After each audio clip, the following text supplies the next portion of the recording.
Hello, Love Wrestling. It's Thursday night. It's 8 p.m. And you know what that means. It's another new episode of Between Two Beards.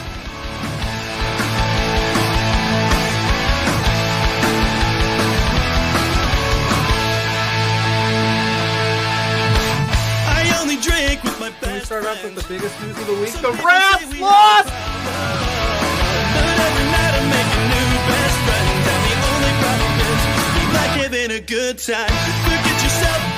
If you've got the budget, I've got the time. There he is. Hey, boss! There's the boss. Hey! The man with the finest beard on this screen. Canadian men, boys, shut the hell up. Let me talk. You see, the Rads are resourceful. When I got beef with somebody, I can find a way to talk to them.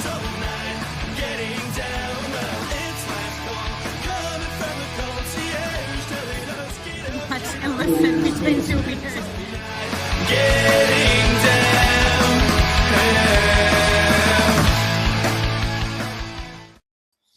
Hello, Love Wrestling. It is Thursday night. It is 8 p.m. And you all know what that means. Happy New Year! It's 2026. Not yet, buddy. No, and No. ESPN said it's 2026, JPJ.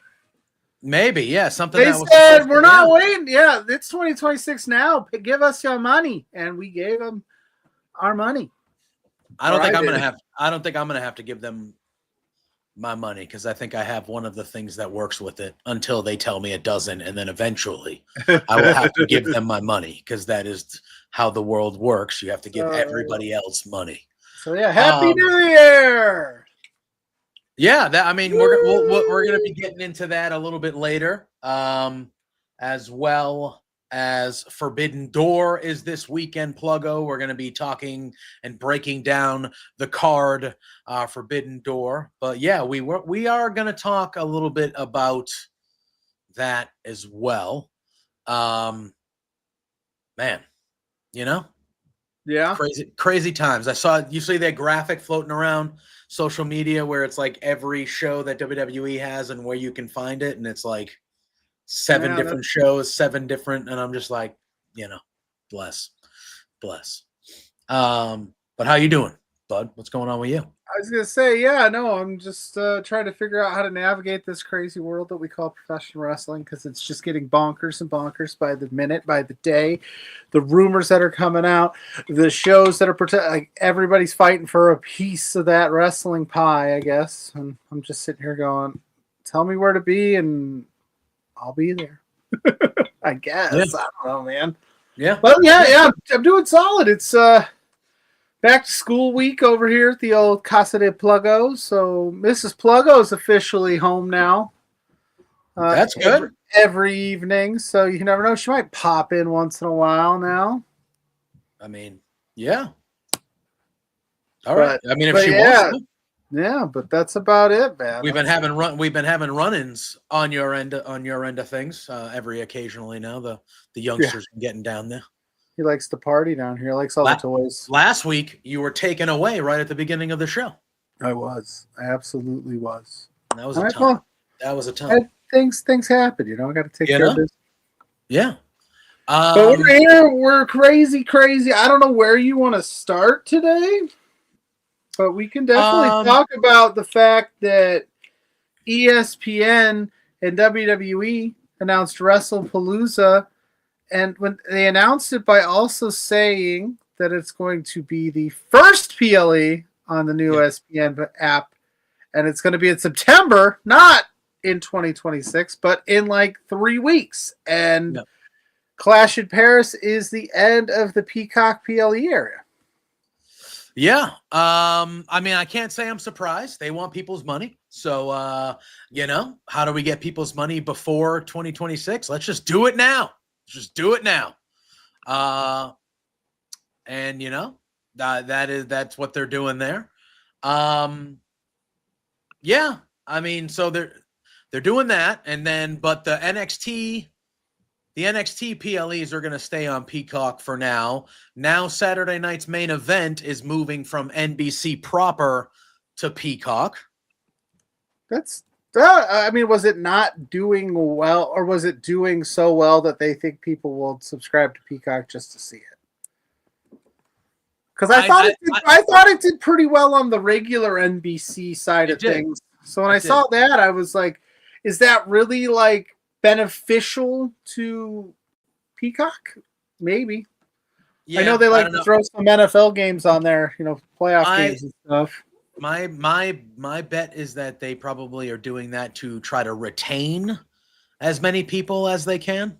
You know what I mean? Because obviously there are a lot of people subscribed to Peacock for the WWE PLEs, so those are going away now 5 months earlier than expected. I'd like to. I mean, no, I don't know if any streaming service is going to do it, but I'd like to see the breakdown of like who's actually there for, like who leaves, like who's out, and like I think you can find that just from wrestling fans. Like, okay, so they lost 50,000 subscribers today for just wrestling. Yeah, well, I guess I don't know if there's a way to tell that. Yeah, I guess it's hard on that platform. I mean, you could tell by if they had like the statistics of like what each individual account is watching, which I'm sure they do. Yeah. Like if I were to leave Peacock, when I go on Peacock, 99.8% of the time I'm going on there for WWE related things. I'm not. Brooklyn Nine-Nine was on there a few years ago, and I started watching it on there before it eventually moved to wherever the hell it is now. And it's still on Peacock, all the seasons, but there's like 4 seasons on Netflix now. Yeah. So besides that, it's but yeah, mine would be the wrestling, and then Law and Order SVU. I start binging that. So I mean, it's a great show. It's an all timer. It's been on for like 40 years. But yeah, something ridiculous. So 26 seasons, something like that. But it's absurd. It's absurd. But yeah, it's just like, all right, so we're doing this. Which this morning, because I was like, well, shoot, now I have to figure something out. So I looked into it. It's not terrible if you already have if you already have the Disney Plus Hulu bundle package subscription. It's just an add-on to that. It's not the worst. It's $30 a month and you get all of that. So like I said, if you're a wrestling fan and you strictly only want to watch the PLEs, then you're kind of screwed. But if you like, I mean, they got the NFL Network, they got Red Zone, they're in talks to get MLB TV as well. Yeah. Which I don't know if that means you're going to get like the Red Zone style. Maybe you'll get more baseball games. I don't know. But we're here. That PLE is happening in Indianapolis. There's news that came out today. Us Indiana folks, apparently JPJ. Hold on. Let me stretch for this one. Apparently, us Indiana people are prime real estate for just live sporting events. We are the crossroads of America, baby. Yeah, you're right in the middle. We're right in the middle. Apparently, we're booming. We are the tits. We're the bee's knees, baby. Yeah, you're right in the middle. Who would have thought? You have good amenities. You have a newer arena where where they can do the indoor events. You got a big stadium where they can do the huge events. The city, from my experience, which was just a weekend, but from my experience, everything is all kind of it's right there. It's easy to get around. Everything is kind of right there. Mm-hmm. It's all within a walking distance. If you're in that area. Yeah. And so it's good. And it's right in the middle. It's about even. If you're way on the West Coast or you're way on the East Coast like me, it's about the same time for both of us to kind of get right in the middle. And yeah. I had trouble going on a couple websites when I was there. That was kind of unfortunate. But other than that, there's ways around that. Well, nobody told me. I'm not in with the regulars. But that's we got Zach. We got Zach in the house. Fernando's in the house. Scott's in the house. The Hive is in the house. Check out the Hive. They got cool stuff. JPJ does cool stuff on the Hive. I got a thing dropping on the Hive this weekend. And Ryan Sullivan's here too. I'm very excited to see your thing on the Hive. I'm actually recording one of my things on the Hive after we do this. Oh, well, we better get you out of here. No, it's fine. I can do that whenever I want. But it will be tonight. But yeah. Swarm? Are you swarming? Is that what you're doing? Yeah, we're swarming the foot. We're doing our sports swarm tonight. About the footy ball this weekend? About the footy ball. And then we have, spoiler alert, should we just announce the whole thing now? Because we know. We might have some other things to announce. So we'll just say next weekend. Yeah, next week's show is shaping up to be a good one. Yeah. I forgot to tell you about it. We'll talk afterwards. I got some potential other possible people to appear for said show. But I love you very much, Josh. But yeah, so we're the bee's knees over here in Indiana, which is great. Don't get me wrong. I'm super excited for us to be considered, one of the destination spots in America, considering we're always the last state to do anything cool. But yeah, it's just the week has been kind of weird because we had all this talk with the ESPN deal. It's jumping into all in today. I guess the app launched today, so this is the first day of the ESPN app. So obviously, there's no WWE integration into it as of right now. There's not because there's just nothing yet. But I'm assuming once that happens, we'll have that. I also wanted to ask you. I was thinking about this today, and I know the real reason behind it. Obviously, there's rumors and speculating of all of these potential AEW contracted talents going back to WWE. Now, I understand it's because the WWE wants to crush all of its competition. It wants to be. But at the end, but the reason I ask is because do you think that there's possibly maybe ESPN's going like, hey, we just gave you all this money. We are obviously a sports based. I don't know if a lot of our viewers know your product, but I bet you they know Chris Jericho if they're a Labs fan. I bet you they know Edge, Adam Copeland from their younger days. Is there possibly any influence on the ESPN side saying, because listen, I'm not saying that that's the reason that they would bring those guys back. It's just weird that I know it's all perfect storm, like contracts, new deals. But if I'm an ESPN watcher and I go, what's this WWE thing? Oh, I used to watch in when I was a kid, you don't know who Gunther is. You don't know, who Seth Rollins is maybe, but you might know Chris Jericho. Do you think that they have any influence on potential talents being brought in, or is that just coincidence and I'm just thinking too much into it? I mean, we've heard things before about Fox and USA kind of pushing back on WWE to have certain people on the shows from here or there. So I guess if ESPN, I guess they would take that into account since they took it into account before. But I think the Jericho thing that happened, I think that's Jericho stirring up shit. So people are talking about Chris Jericho. Because he's probably coming back sooner than later. Yeah, because if you look at the landscape and you look at what Jericho was doing the last year or so at what is Jericho, because we're going to be talking about Forbidden Door a little bit, and that's going to probably be the back half of the show, is probably diving into that card and stuff and talking, not probably, it will be diving into that card and talking about what should be a fucking hell of a pay-per-view on Sunday afternoon. But what does he have left to do in AEW? What could he come back and do where everybody would be excited about? I think that his service to AEW was what happened in the beginning. They, with being the first champion and that established name, because he was needed, like you're talking about kind of now. When AEW first formed, he was the name or one of the, names that was needed he needed to be the first champion. TNT was familiar with, whatever, right? So, because he's just not. Where does he fit in? If he comes back to, let's say he returns at Forbidden Door, where does he fit in? It's just not. Zach, we're going to answer that. I'm going to ask you. We're going to dive deeper into that here in a second. You know what I mean?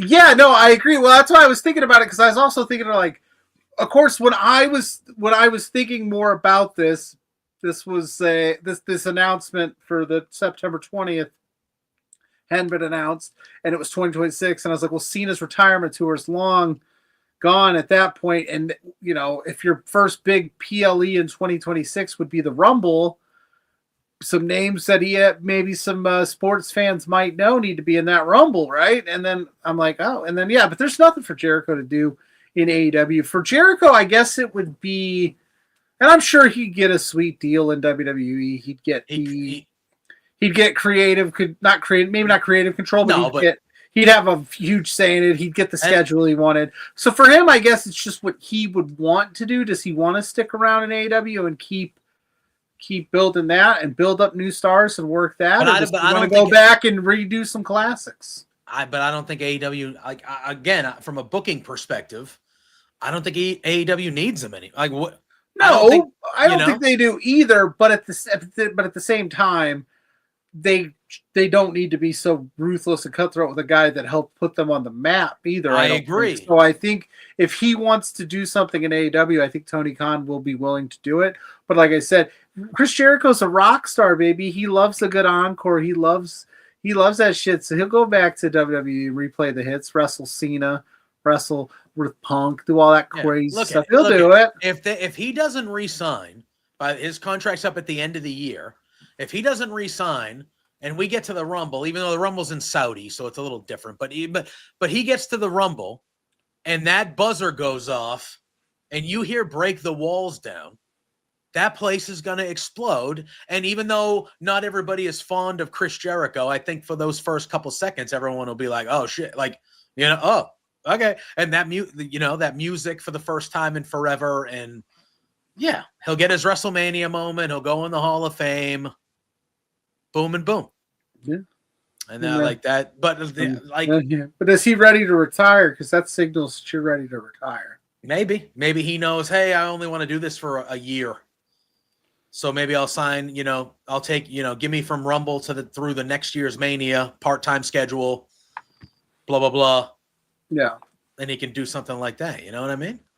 Well, real quick, Zach, happy good old Burger Day. Is that special, or is that just regular Burger Day? Like happy, I was going to say Hamburger Day, or is that just your spin on it?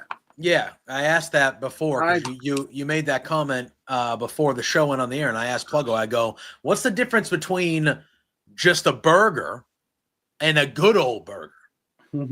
Well, I think you know the difference between a burger and a good old burger. Like, is it actually happy good old Burger Day?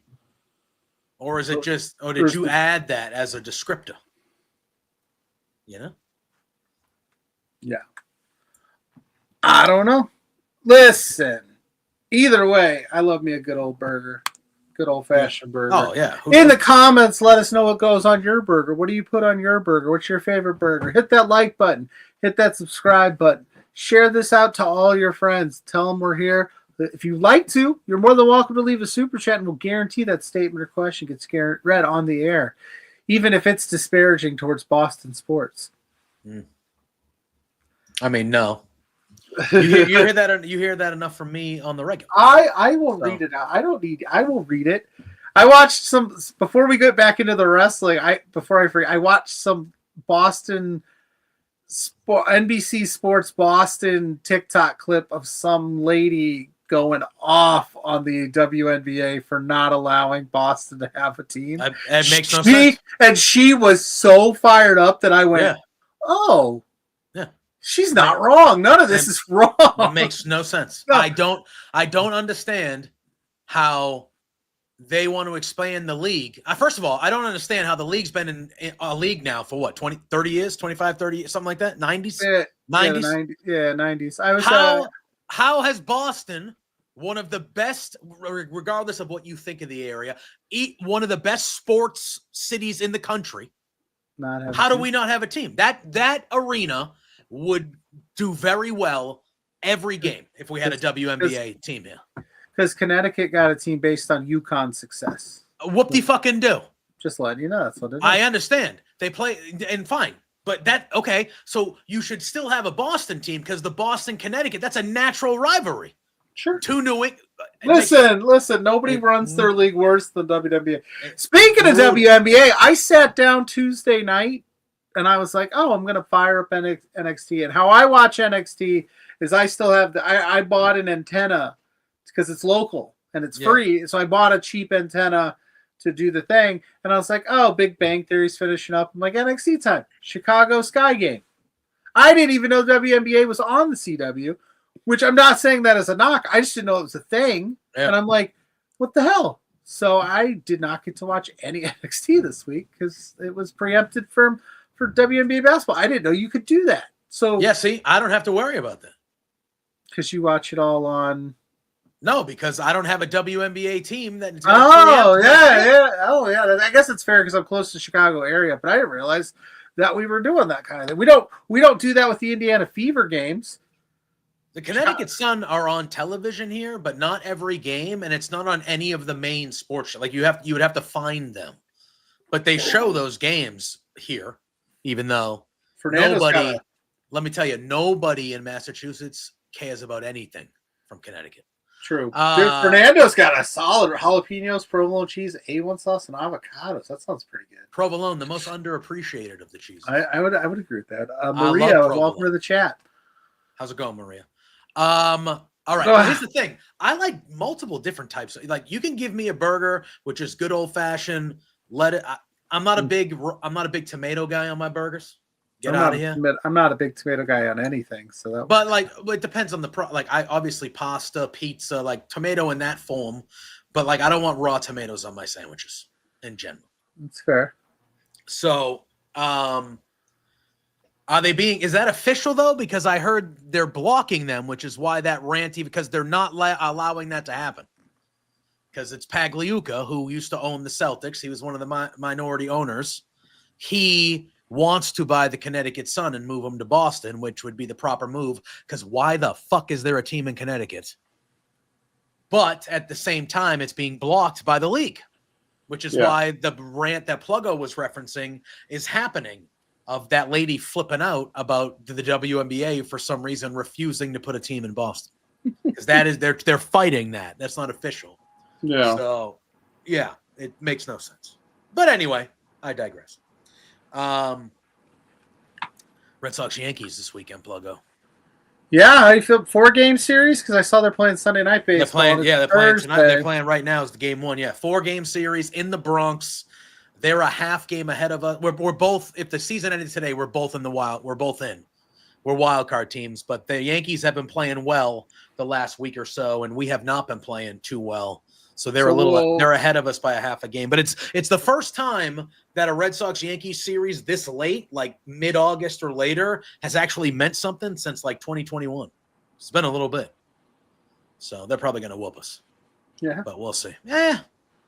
Maybe. We've actually been okay again. We've only played them 6 times already, I think, but we're like 5-1 against them.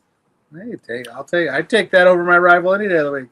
If it makes you feel any better, I just watched the Seinfeld episode with Paul O'Neill. I mean, it doesn't.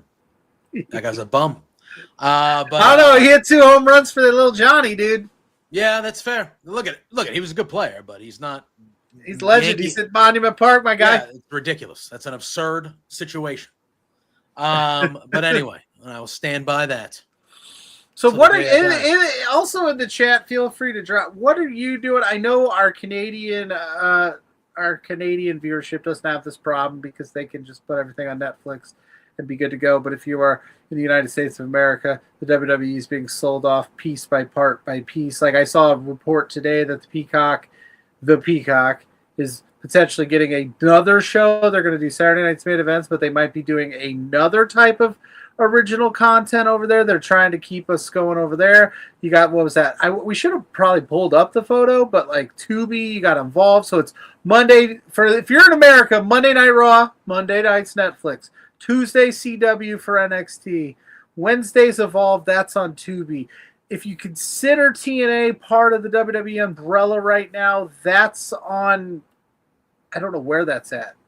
It's on its own app. Yeah. They don't have a TNA Plus.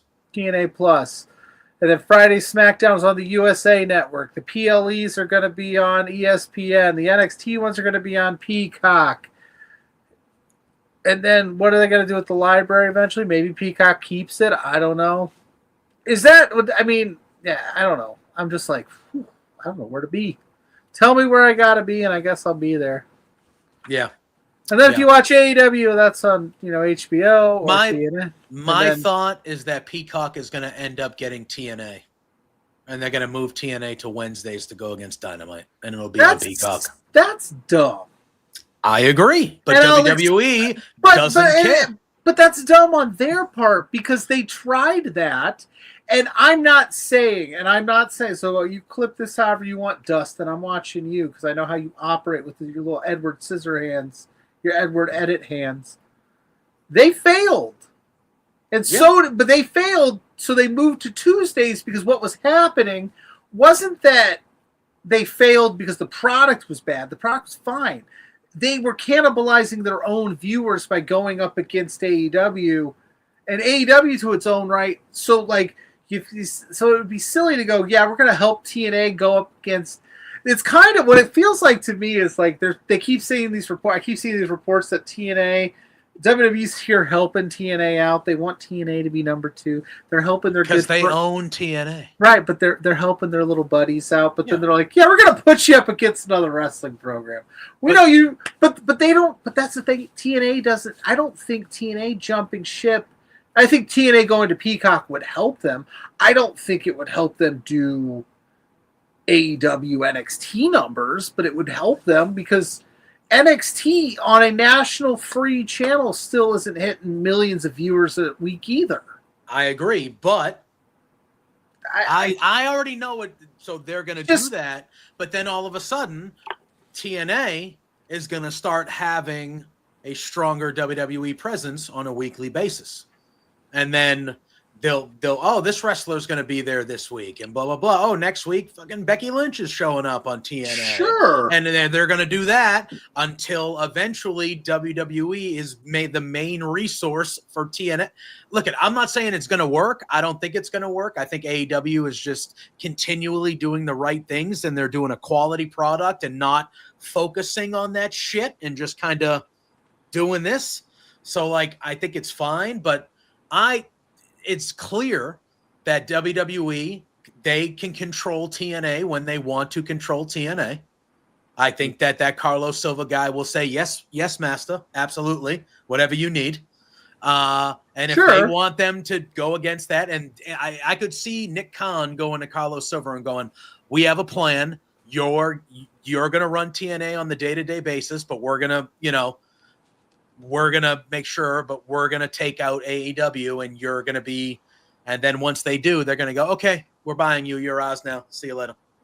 And then WWE will be, that's what they want. In a perfect scenario for them, that's what they want to happen. Sure. That's what they want. In order to do that, you gotta have viewership numbers that go bonkers.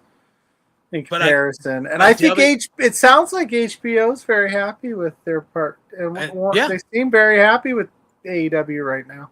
I agree, but I don't think this is. I mean, for WWE, I think this is about they don't want AEW to exist anymore, but they want a different wrestling company to be number 2, because if they have the top 2, really at the end AEW becomes what at that point? Sure, it's just like when Miller Coors merged to compete with Budweiser, only it's going the opposite. Budweiser. I was going to say Budweiser was the king already, though. So right? Yeah, but that's what I'm saying. It's the king going. Let me take number 2 or number 3, so that I get it. I just don't know if that necessarily is a great strategy, and I don't know if. And I like TNA. I have a good time when I watch TNA. I like a lot of the talent there. I just don't necessarily know if we're going to be like, oh shit, TNA's this just coming out gangbusters, just whipping ass. Like, it's going to take some time. And yeah, you're going to need some stars there from WWE to help with that for sure. Yeah. 100%. But then at what point are you just like, it's not TNA anymore? This is the Seth Rollins show. Yeah, but that's what I know, but I'm saying I don't have to like it. No, and we don't get it, but I don't have to enjoy it. Yeah. And I don't then think- they are operating from a very cocky place as well nowadays, WWE. So I bet you that they firmly believe that this plan will work 1,000%. What happened? And it's not just What do you WWE. It's not just WWE that's operating this way. It's everything is operating. I know, but I'm just like all of a sudden in the year where everybody's like, we're poor, we ain't got money. They're like, everybody's just like, it's just like they're throwing billions of dollars everywhere. Where is this money coming from? Us. I know, but I don't have any. Yeah, as I say, the 12 dudes that have it all are playing juggle with it. They're juggling it. They're all idiots. They all believe this stupid guy. Let's just keep getting rich while they get poorer. Because half the country thought somehow that it wasn't going to go that way. Fucking morons. Anyway, let's know who's second behind McDonald's. But, probably Burger King, maybe Taco Bell. No, you think Burger King's still number 2? No, like way. a national fast food. I don't know. We'd have to. It has to be Wendy's. It would have to be. Yeah, Wendy's. Yeah, that could be too. I would think Wendy's would have to be 2. I don't know. But you know, Dustin saying, I don't know what shows AAA does, but do you think that'll be included in some TV streaming? I mean, it already is. It's not free on YouTube. So that's, they're doing When Worlds Collide free on YouTube in a couple weeks after SmackDown now. And if I'm not mistaken, the WWE bought AAA, so yeah, they own it. They own it. We so saw the King go on Raw, for crying out loud. But what I'm saying, opposed to TNA, which isn't owned by WWE, they're just under the TKO group, which they're still up for sale. Tony Khan, maybe he swoops in, he buys it. I don't think they'll let him, but no, probably not. Because there's something in there where there's a first WWE is like first TKO or WWE has like first right of refusal, so they can refuse a sale. Really? There's something in there where I'm like, oh, geez, this is gonna get interesting. I don't know, man. But then you'll need a streaming service for TNA, of course, which I already have, which is annoying. We're gonna, it is. And then of course, if you watch independent wrestling, you have to have the other apps for that too. It's just like it's never ending, never ends. No, it's not ideal. It's not an ideal scenario. Like if you're a wrestling fan, just this weekend alone, you got Forbidden Door, Heat Wave, GCW's got Homecoming, SmackDown. It's never gonna end. I'm gonna be exhausted by Sunday. Like I said, maybe we should quit while we're at it. Covering all this shit. Yeah, well, then after that, so you have all that, and then next weekend, you have obviously the weekly shows that we're used to. There's the Ring of Honor show is next Friday, Death Before Dishonor. That's next Friday. Then you have obviously Collision on Saturday, Clash in Paris on Sunday, and then AEW is doing their Philadelphia residency, so there's going to be shows and theme, so. It's man. There's a lot of things out there and a lot of things to cover and all that crazy stuff. So, in so little time, but we are going to do our absolute best to continue to cover it. I feel like we always do. I feel like I'm ready to go. I watch everything for the most part. So I'm one of those suckers, dude. I'm going to buy everything or do everything I need to do, and we're going to do it. So it's a time, dude. All right. Should we talk about? I feel like there weren't a ton of talking points this week as far as WWE went, but like that was on screen so far, if that makes sense. I think Naomi is really the only. Because I thought that segment on Monday was awesome. Her portion of it was awesome. The execution of the announcement sucked. What do you mean, like showing the preview of the podcast before? When they're like, after Raw, we're going to have this special edition of Stephanie's stories. And they were like, Jim, do you want to tell the viewers anything? And then they cut it. Yeah. And then Naomi does Naomi things. And they showed that first. No, they did that. They cut it, and then they said that'll be later. Then they had Naomi come on. Yeah. Then they showed the announcement Yeah. of the podcast, and then let her do her thing. I was like, you kind of just like, what? That didn't feel right. But then the rest of it was cool. I liked that. She's like, you ain't relinquishing. I ain't relinquishing shit. Yeah, I thought she was so good. She was so good. You could tell she was having fun. And the stuff she was saying, and saying she got Big Jim. Big Jim's an Uso, so he's over. But she got Big Jim over because she was like, oh, the rest of you women's division, the rest of you heifers. I'm gonna miss her saying that. Makes me laugh every time she says it. If it wasn't for Big Jim, you weren't getting this championship. Yeah, and then everyone's chanting Big Jim. Yes, and Ophelia just said they released that video of Jimmy and Gorilla like watching along to it and his reaction and cracking up and stuff. Like it was good stuff. I know they released the video of Roman watching it too and him saying some nice stuff to Naomi and Jimmy. But the baby Uso chant. And you could see Naomi was very emotional. The bloodline's gonna continue, man. It was good stuff. That 2050 main event's going to be wild. Yeah, it was good stuff. Like I liked it. Yeah, the letting her swear. I ain't giving you shit, and Pierce just being like, "This is all you. I'm getting out of here. Pierce had a Monday, man. He always has. When isn't he having a Monday? He was extra pissy on Monday. Yeah, she was just like, y'all get 9 months and some change until I'm coming back for this thing. My favorite line is she was like, if I have to come back with a baby breastfeeding on my arm, I'm taking that title back. And I was like, I kind of want to see that.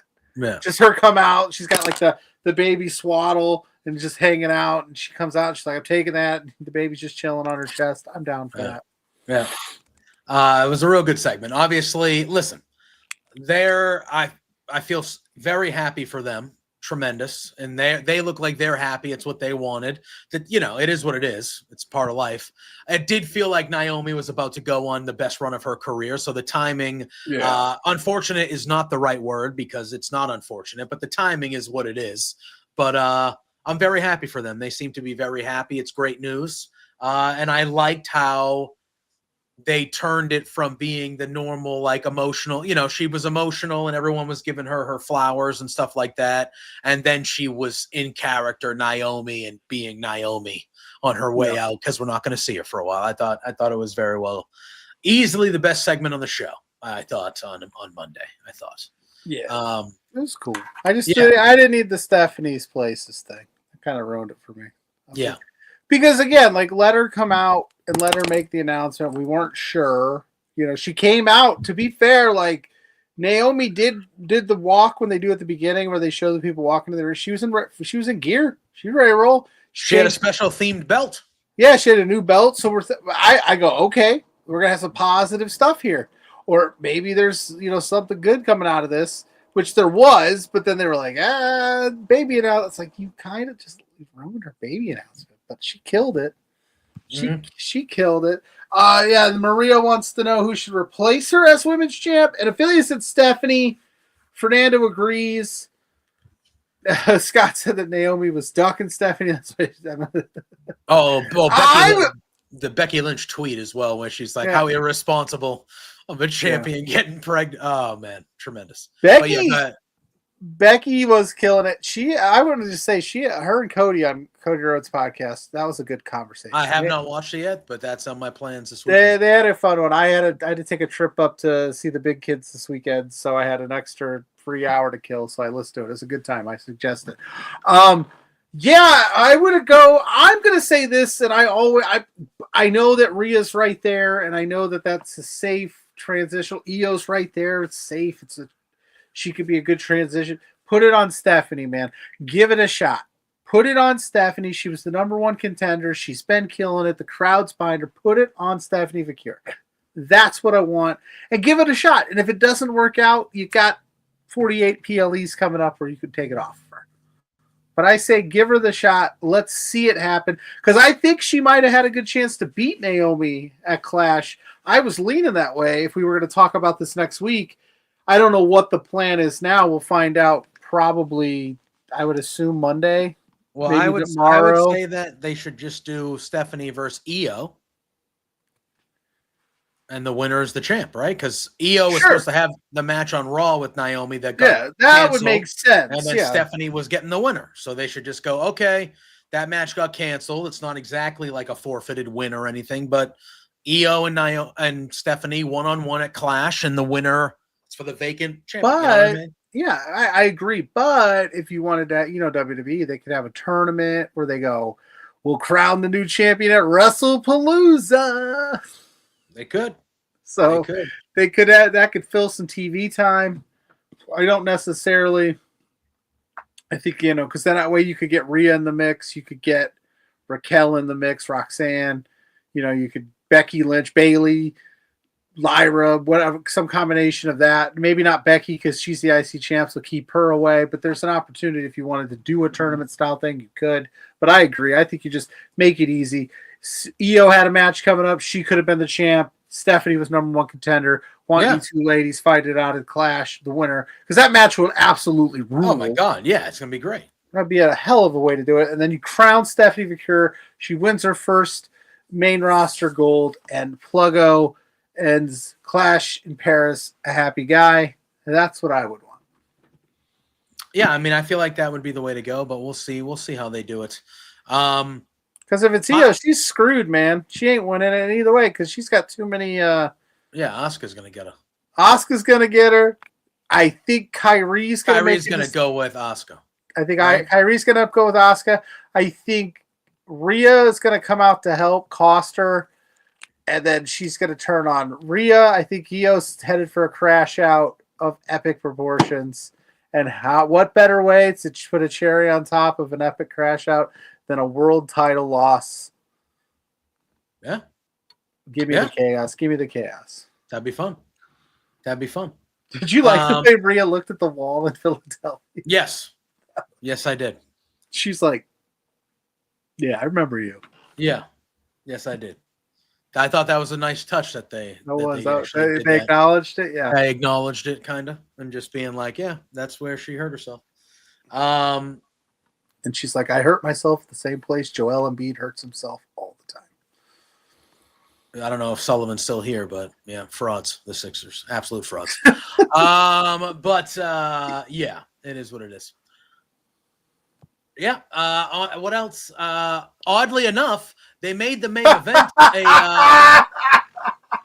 he absolutely. He was just hanging in the weeds, and then he had to take a shot. Hey, VJ Edge could be pretty good, man. Yeah. So, hey now. Yeah. They made the main event a Extreme Rules match, so there couldn't be a DQ for like the 6th week in a row. So that was nice. But it still ended the exact same way. Yes. It was allowed. It was allowed. Oh, yeah. Hey, they had to forget. They're like, hey, this is cool. This is cool this time. Yes. I also appreciated Jey Uso's New Jack tribute entrance of sorts. I wish they would have allowed him to do Natural Born Killers, but we all know how that would go.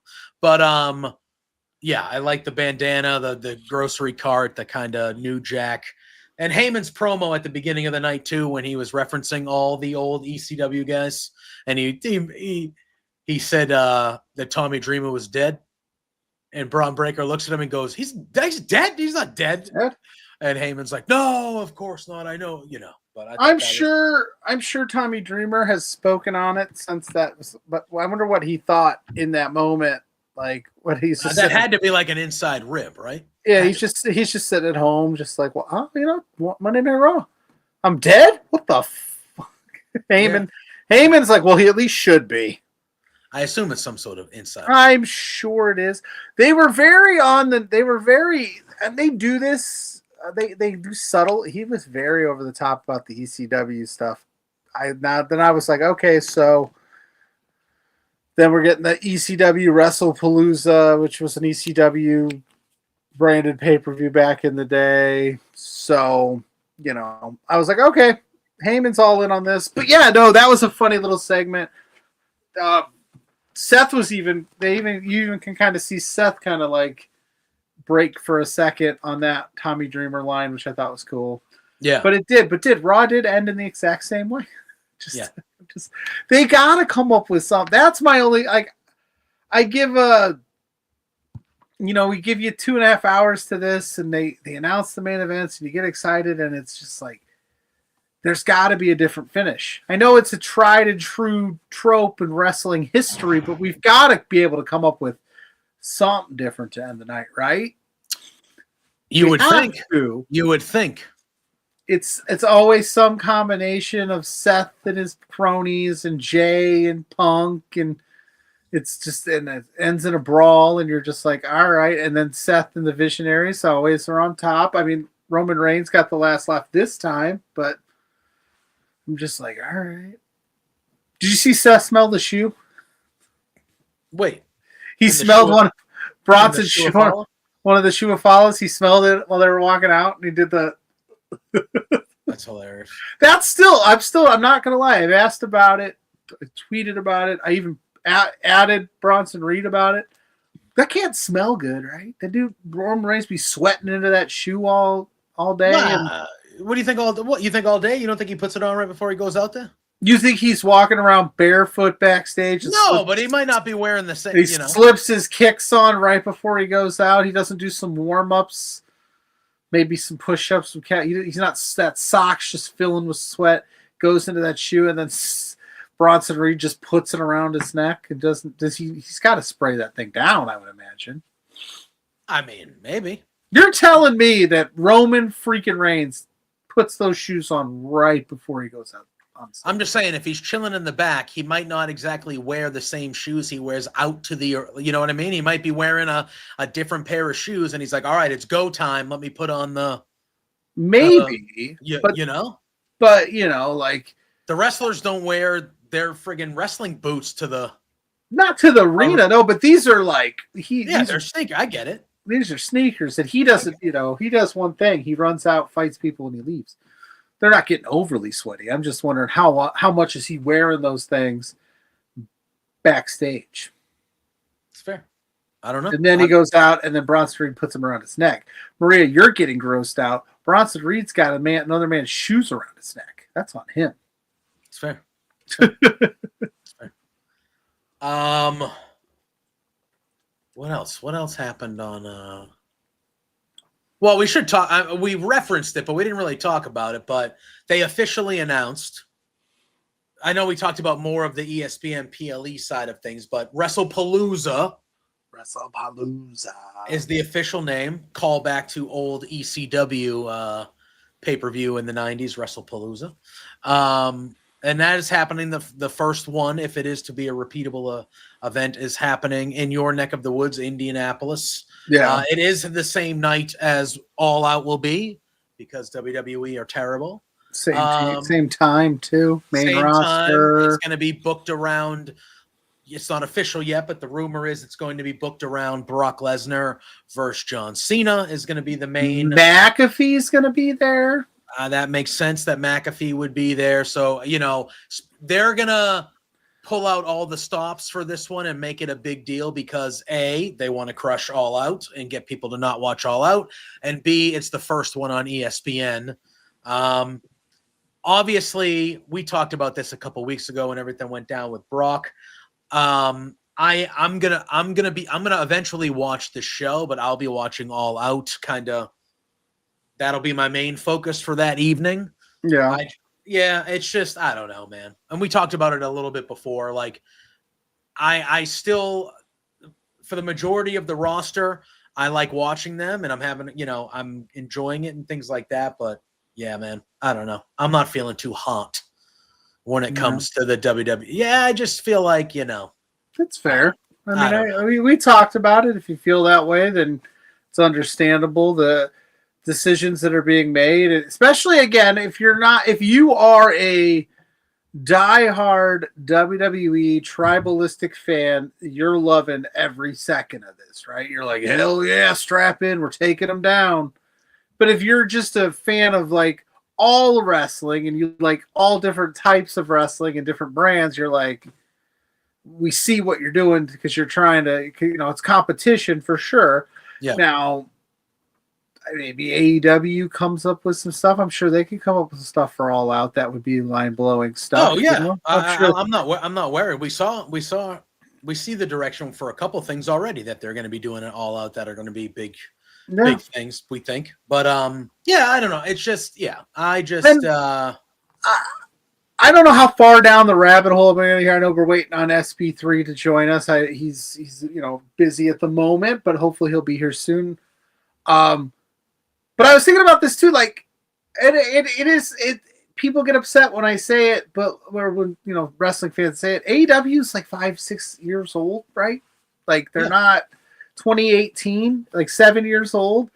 Like look back at some of the old WWE stuff. They didn't always hit, right? They took their lumps. They made lots of mistakes. I think we always forget about that because right now they're a billion-dollar entity. They're this unstoppable money print machine, but it wasn't always like that. Yeah. And I'm not saying that like AEW is on a trajectory to become the same thing or wants to become the same thing. I just like there's been plenty of swings and misses that the WWE got away with back in the day, and people forgive them because of the nostalgia factor, or there wasn't this this internet boom that we have now where everything is under a microscope and scrutinized by the second. So they had like a 40-year head start. Mm-hmm. Yeah. And, and a couple of things don't go the right way. Like if that WrestleMania is not a success, we might not be sitting here talking about it. So I think it's kind of a wild comparison to make where we're like, AEW sucks. Well, they're still figuring some stuff out. It's crazy as it sounds. I mean, I don't. Who are you hearing saying that? I'm not hearing anybody say that. You don't follow the internet like I do. I just don't care about what clowns on the internet have to say. But those are the people that watch the shit.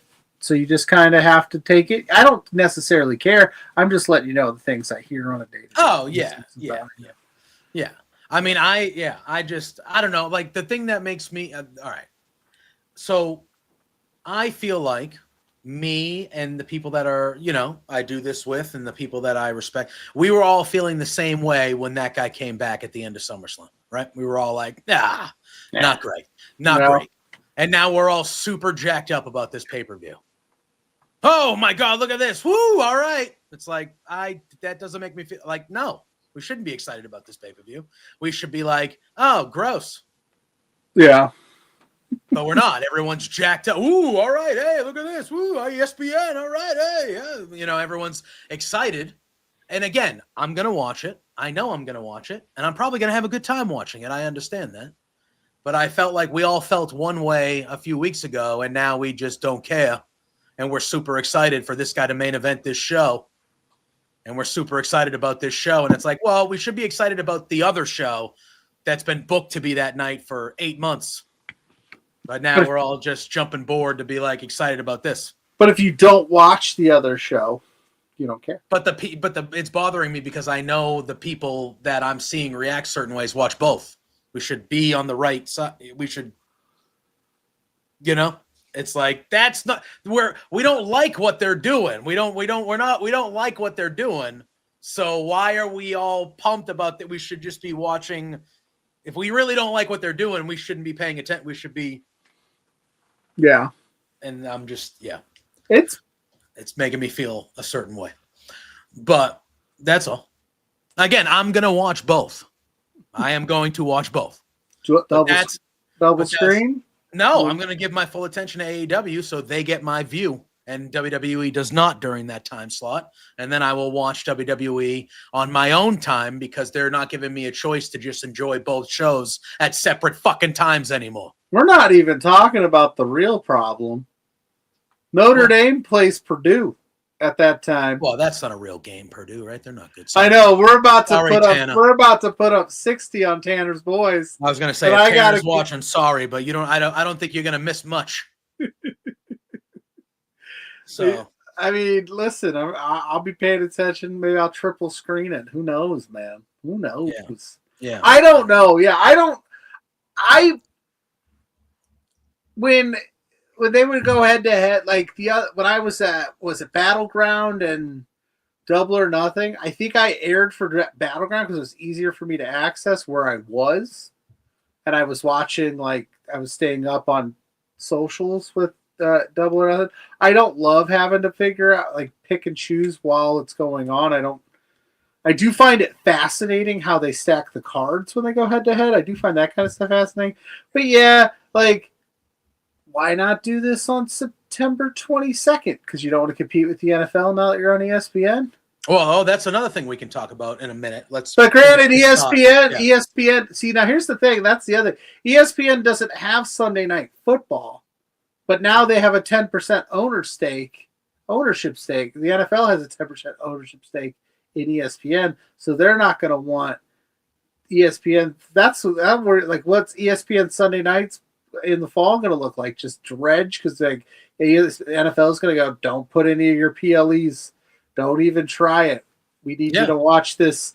We need you to watch this NBC Sunday night game between the 3-13 Chicago Bears taking on the Green Bay Packers. They're not going to be 3-13. Come on. They have been. Yes. But they're not going to. Did you see Caleb the other night? He looked pretty good. It's preseason, JPJ. Yes. Just like when we talk. What was that? When we were talking this is one NFL draft talk, you're like, I don't like to project. Preseason means nothing, bro. That's not true at all. That is not true at all. That is a take of yours that I vehemently disagree with. If it means so much, why don't they play Patrick Mahomes all the time in preseason? Well, Patrick Mahomes is a veteran. It doesn't mean it means something. But it means something for a guy like Drake May. It means something for it does. When Caleb Williams, who has a brand new coach, a new offense, it's reps, but everybody acts like these stat lines are so impressive. It's not about the stat line. It's about, like, do they look good against guys that are going to be bagging groceries in a couple of weeks? It's not always the case. When the starters are starting, they usually playing. Yeah, they don't play a long time. They play 2 or 3 series or a quarter at best, but they're playing the other starters. You want to see how they look. Third stringers. Okay, George. Scott is. I'm not sure. At the end, sure. Are there some? Does it help with reps? Does it help with Does that stuff? Yeah, but at the end of the day, I'm not getting jazzed up for the third preseason game of whoever ever. Yeah, okay, but again, it's just that's fine. It's just I disagree. Did you agree to this? I did not. This is random. It's not SP3. It's big. What is it? Carte blanche? Everyone can just show up when they want. Yeah, kind of. Yeah, preseason football is whatever, man. If you're not willing to, why are you gonna big time me like that, guys? I actually came to break a little bit of news here. Oh, we have news, like actual news. I have news. Would you like to hear the news? Yeah, that's what you're here to bring. Well, go. I'll just let you go. I have just completed for broadcast on Saturday Night Love at 8 p.m. Mountain, 10 p.m. Eastern this Saturday. A really, really, really fun interview with deathmatch icon Mickey Knuckles. So definitely tune in and check that out on Saturday. It was a lot of fun. I really, really enjoyed it, and I think that you guys will. Oh, you pre-recorded it? I was going to hop in and say hi. Mickey Knuckles rules, dude. Yeah. The only reason I'm popping in here is because I literally just finished it and all my gear is all set up. So I thought I'd come in and break some news. So I will back out so you guys can continue. And he wanted to give us his CFL moment of the week. What? The CFL moment of the week is going to come up on Saturday night when the Calgary Stampeders demolish the Saskatchewan Roughriders and show them how we play football in Canada. Are you guys better? Are you guys better than them? No, we're in second place. They're 8-1. We're 6-3. But their only loss was to the Calgary Stampeders. So I love and respect you both, and salutations. I love and respect you, Boris. You stud. I'll see you Saturday morning. Boris is going to be on Saturday morning for his pleasure. But back to what I was saying. It's preseason football, man. Sorry. Care. That's fine. You don't have to care. I don't care that the Patriots. If it matters, then Travis Kelce needs to be out there. No, that's not true. You know what you're getting. He's been in the league for 13 years, Pluggo. Then it doesn't I wasn't watching Patriots preseason games to see if Tom Brady was going to be good or not. But there's important people that are young rookies draft. Who? Travion Henderson for the Patriots. You don't already know about him after last year? In college is not the same as the NFL at all. I want to see how he looks on the field against actual adults. Against the fourth string D tackle? But it's not against the fourth string D tackle. At the beginning of the game, it's against the starters. And then they get taken out. We're going half speed because it's preseason. They don't want to get hurt. But again, you're just... Got it. See? All right. You're just being a dick. So that's what we're doing. So because you care about preseason football and I don't? No, you're just undermining preseason football. Which is just well, that's why they're talking about going down to 2 preseason games. Well, that's money. That's money. And going to 8 because they don't care about it either. No, they want regular season money and not preseason. I agree, but if it's, am I wrong? If it was that valuable and that important, they would keep the 4-game model and not try to reduce it down to 2. Money over everything, Pluggo. Money's more important. I'm just stating facts. I'm just calling it like I see it. I don't get excited for preseason basketball. I don't get excited for spring training baseball. I don't get excited for any of that. I'm not. Here's the thing. I'm not excited about it. I just think there's value to it. You think there's no value to it, which is factually incorrect. That's not a fact. That's not a fact. That would be my opinion. Yeah, but that's the difference. I'm not sitting here going, I'm jacked up that the Patriots. There's value in 0 in preseason. I don't care. They could go 0-3, 3. It doesn't matter. But there's value to it. You see how players play in real time in NFL. You know, it's just different. It's just different. It's just different. I know it's different. People are fighting for roster spots. I care about who's making the roster. Nobody cares about the 53rd man on the roster. But the Patriots have, after about the 25th man, they have question marks everywhere. So it matters. It matters. They're not good at all. Yeah, they're going to be better. But yeah, 6 they're wins. Still not good. No, they should get 8. They should get 8 bare minimum. Okay. Bare minimum. That's my expectation. I'm not saying they will because the roster is still kind of dog shit. But people around here think they're gonna win 10. I'm like, I don't know what you're looking at. The schedule is atrocious. They play a terrible schedule. Terrible as in like the teams are terrible. But I don't know. Whatever, dude. Anyway, I digress. See, but again, like what? You're wrong about the spring training take as well. I don't. No, I'm not. Spring training's probably worse. That's just reps. That's literally just reps. You could do that. I don't need my the Dodgers know what they got.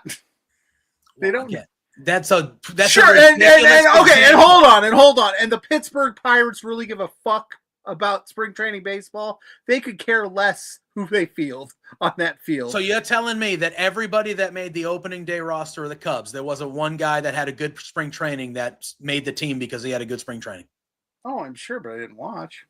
Which is fine, but again, that means that spring training is important. I just mean we get too hyped up about it. We get overvalue it. It's not against the real competition. It's everybody's has to be. Not everybody's showing everything they got because it's preseason. You're very watered down. It's a very watered down offensive system that you're running. Spring training, you throw a couple innings and you get out of there just so you can get your pitch limit in. You don't care. It doesn't matter if Shohei gets lit up in spring training because that's not what they pay him for. It's just we get too excited. Like I think it's more that we get excited that the sport is back than we're like, oh shit, yeah, I gotta watch this.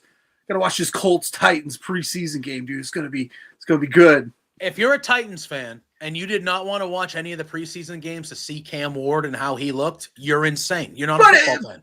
But you know how many dudes, not a football fan. You know how many dudes light it up in the preseason just to get cut? Yeah, I'm not saying don't make the roster, so it doesn't matter how well you play, because that's not the guys that those type of guys. That's not true. Drake May's not getting cut tomorrow. Yeah, but that's what I'm saying. So like his play, who's the backup in New England? I don't even know. Josh Dobbs, actually. He ain't getting no run on week 1. No matter if Drake May gets hurt. But if Drake May would have threw 4 picks in the preseason opener, nobody's benching him for Josh Dobbs. Yeah, I get that, but that's still He's not give you an losing his idea- spot. But if he gets hurt, sure, he gets some reps and he gets familiar with the offense. But you can do that in practice too. I get that, but again, if Drake May's throwing 9 picks in 3 preseason games, you can have a pretty good idea that he's probably going to suck this year. But he ain't getting benched, and they're going to go, and they're going to go, and then you're going to go, you know, and then the coach is going to go out there and he's going to go up on this little podium and he go, and that's why we play preseason so that we can work through some of these kinks so he can be ready for week 1. Yeah, we're only focused on week 1. So it doesn't matter what he does in the preseason. You might realize he sucks, and then you're like, well, maybe we should go draft Arch Manning. But is he coming out? We're being too loud because it's a school night now. Yeah, I think he is. I think his grandpa only said that because it's tradition. But I think Arch is going to go. If I have a good year and we go deep in the playoffs, or hell, win this thing, there's no reason for me to go back to Texas. Sure, I can make money, but I'm the number 1 overall pick. Yeah, but I think it'll depend on who's up there at the draft. The Mannings are bitches. No, I know, but even then, if it's a team he doesn't want to do it, he'll go back to school and wait till. But that would be. I think. This might be a controversial take too. I don't know. I think college quarterbacks, especially juniors or seniors, like that have the hype going back, I think is actually worse for you. Matt Leinart should have went out his junior year. He was the number 1 overall pick. He dropped to 10. Go strike with the iron top, buddy. Like, yeah, go back to Texas. That's cool. You'll make $5 million in NIL money, but all you have to do is, because it's going to be the Saints that are going to be there picking him, and if he doesn't want to go to New Orleans, all he has to do is say, I don't want to go there, and teams will trade up for him for sure. Well, I think New Orleans would be on the short list of where the Mannings would want him to go because of Archie. Yeah, but I could see Indianapolis being on that list. I could see the I could see the Saints. Do you really want to go to New Orleans? I don't think I would want to go there, even with the Arch Manning connection, just because it's such a inept ran franchise right now. Yeah. I could see Archie being like, New Orleans is, I can't imagine. I can't imagine anyone in New Orleans is psyched for Saints preseason football. You don't think that anybody, some diehard, everybody, like, diehard people, Tyler Shuck, baby, that dude Tyler sucks. Shuck, That guy sucks. Yeah, and he's probably that guy sucked when they drafted him. I didn't need to see preseason games to know that guy is going to pan out. That's fair, but there are plenty of football fans that do. Sure, and you guys, it's okay. But I like to wait till we start the season, get in the real games, real competition. I like to overreact to week 1. Yeah, see that is where we differ because I don't. I love to overreact. I don't overreact to week 1. The Saints put up 80 points in the first 2 weeks of the season last year. Oh, I was very aware. And they were 2-0. Yes, I was very aware. We did rankings every single week, and I had them low, and I had Saints fans in the chat. Oh, we're 2-0, and I said, "You have Derek Carr. You're going to be 2-8. Shut up." Then they lost the next 8 games. Yes, shut up. What do we think that Derek Carr woke up one year and he wasn't Derek Carr? What are you talking about? Yeah. But anyway. I digress. All right, should we talk Forbidden Door? Is it time? We can do it. All right. We were supposed to have SP3 join us. He said he was a little busy, and we haven't heard from him. So we're gonna do it. Hopefully he pops on, but I'm sure we'll have him on soon enough. He's a good friend of the show. He's been on here a bunch. So, but yeah, it's not 5-5. What are you talking about? It's 2-2.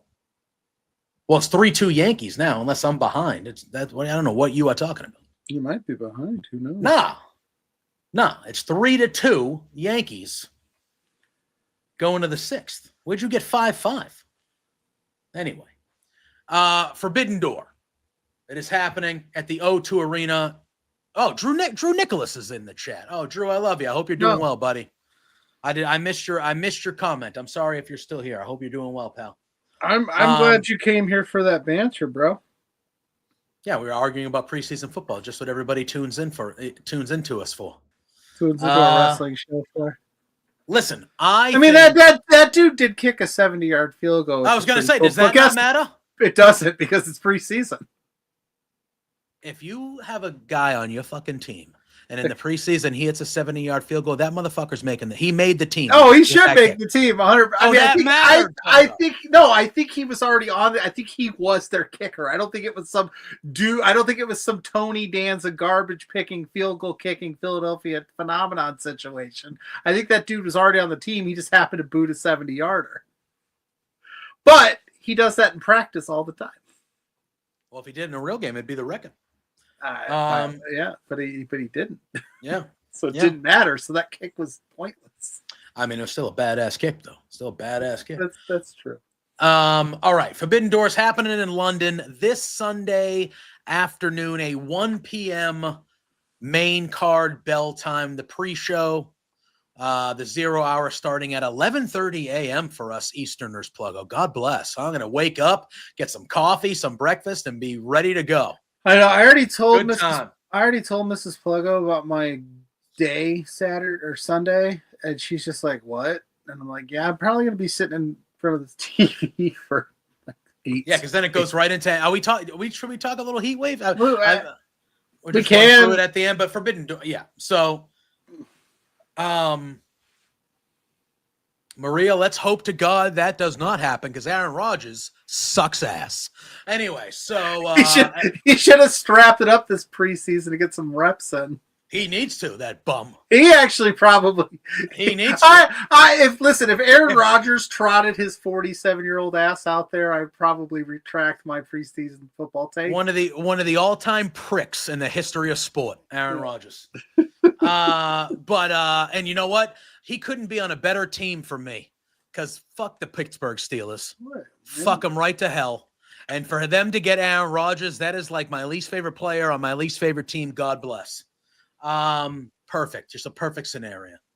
But yes, Forbidden Door. There's 9 matches on the main card, Pluggo. 9 matches. Mm-hmm. And it's a pretty damn good card, Pluggo. It's a pretty damn good card. Yeah, I know, like we said, like these sometimes some of the builds to these things, especially Forbidden Door, can be kind of wonky because it's very last minute sometimes when they announce some of the competitors, but the shit's always hits. Yep. Maria, I think it's the great Bret Hart that once said, if they were to stick an enema in the United States of America, they would plug the holes right here in Pittsburgh, Pennsylvania, and he has never been more right. To our dear Pittsburgh affiliation watchers, contingency, those are JPJ's opinions, not my own. You can write that on the board if you want. That is my opinion. Actually, it's Bret Hart's opinion, and it's one that JPJ agrees with. Anyway, I don't even know where to start, bro. I don't even know where to start. All right. Why is there a banner that says hashtag that name frustrated my dog? What? What is that from? What? We've done a lot of crazy things. That's not us. I was going to say, that can't be us. No. That's not us, bro. I don't even know what that has to do with anything. I don't know. All right. Let's see. 9-match card. Is there any just you know what? Let's start right. Look, we're gonna do it. Let's start with the lights out steel cage match. Yeah. So last night, Will Ospreay basically said that he's still injured and he is not cleared. Now, I'm going to take that with a grain of salt and say that that's part of the story because I don't truly think AEW doctors, regardless of what Will Ospreay said, would let him go out there and participate in a match like this. Mm-hmm. That sounds absolutely insane on its surface if he was actually injured. Agreed. If they do, if that's true and that's a shoot, that's a bad move. But I'm going to assume that he's okay. But we're going to fit 10 of these dudes into a steel cage. No, it's lights out. There's no rules. I think they're just going to be fun. But it's called a steel cage match. But they could. Didn't Could it be like a bigger cage, like with so they have some room around the ring, almost like the old Hell in a Cell type cage? Maybe. Could they do it that way? So there's like room outside, because if it's a standard ring with the standard steel cage that we have known to be a steel cage our whole lives, so for the most part, you can't fit 10. You can't fit 10 guys in there. No, impossible.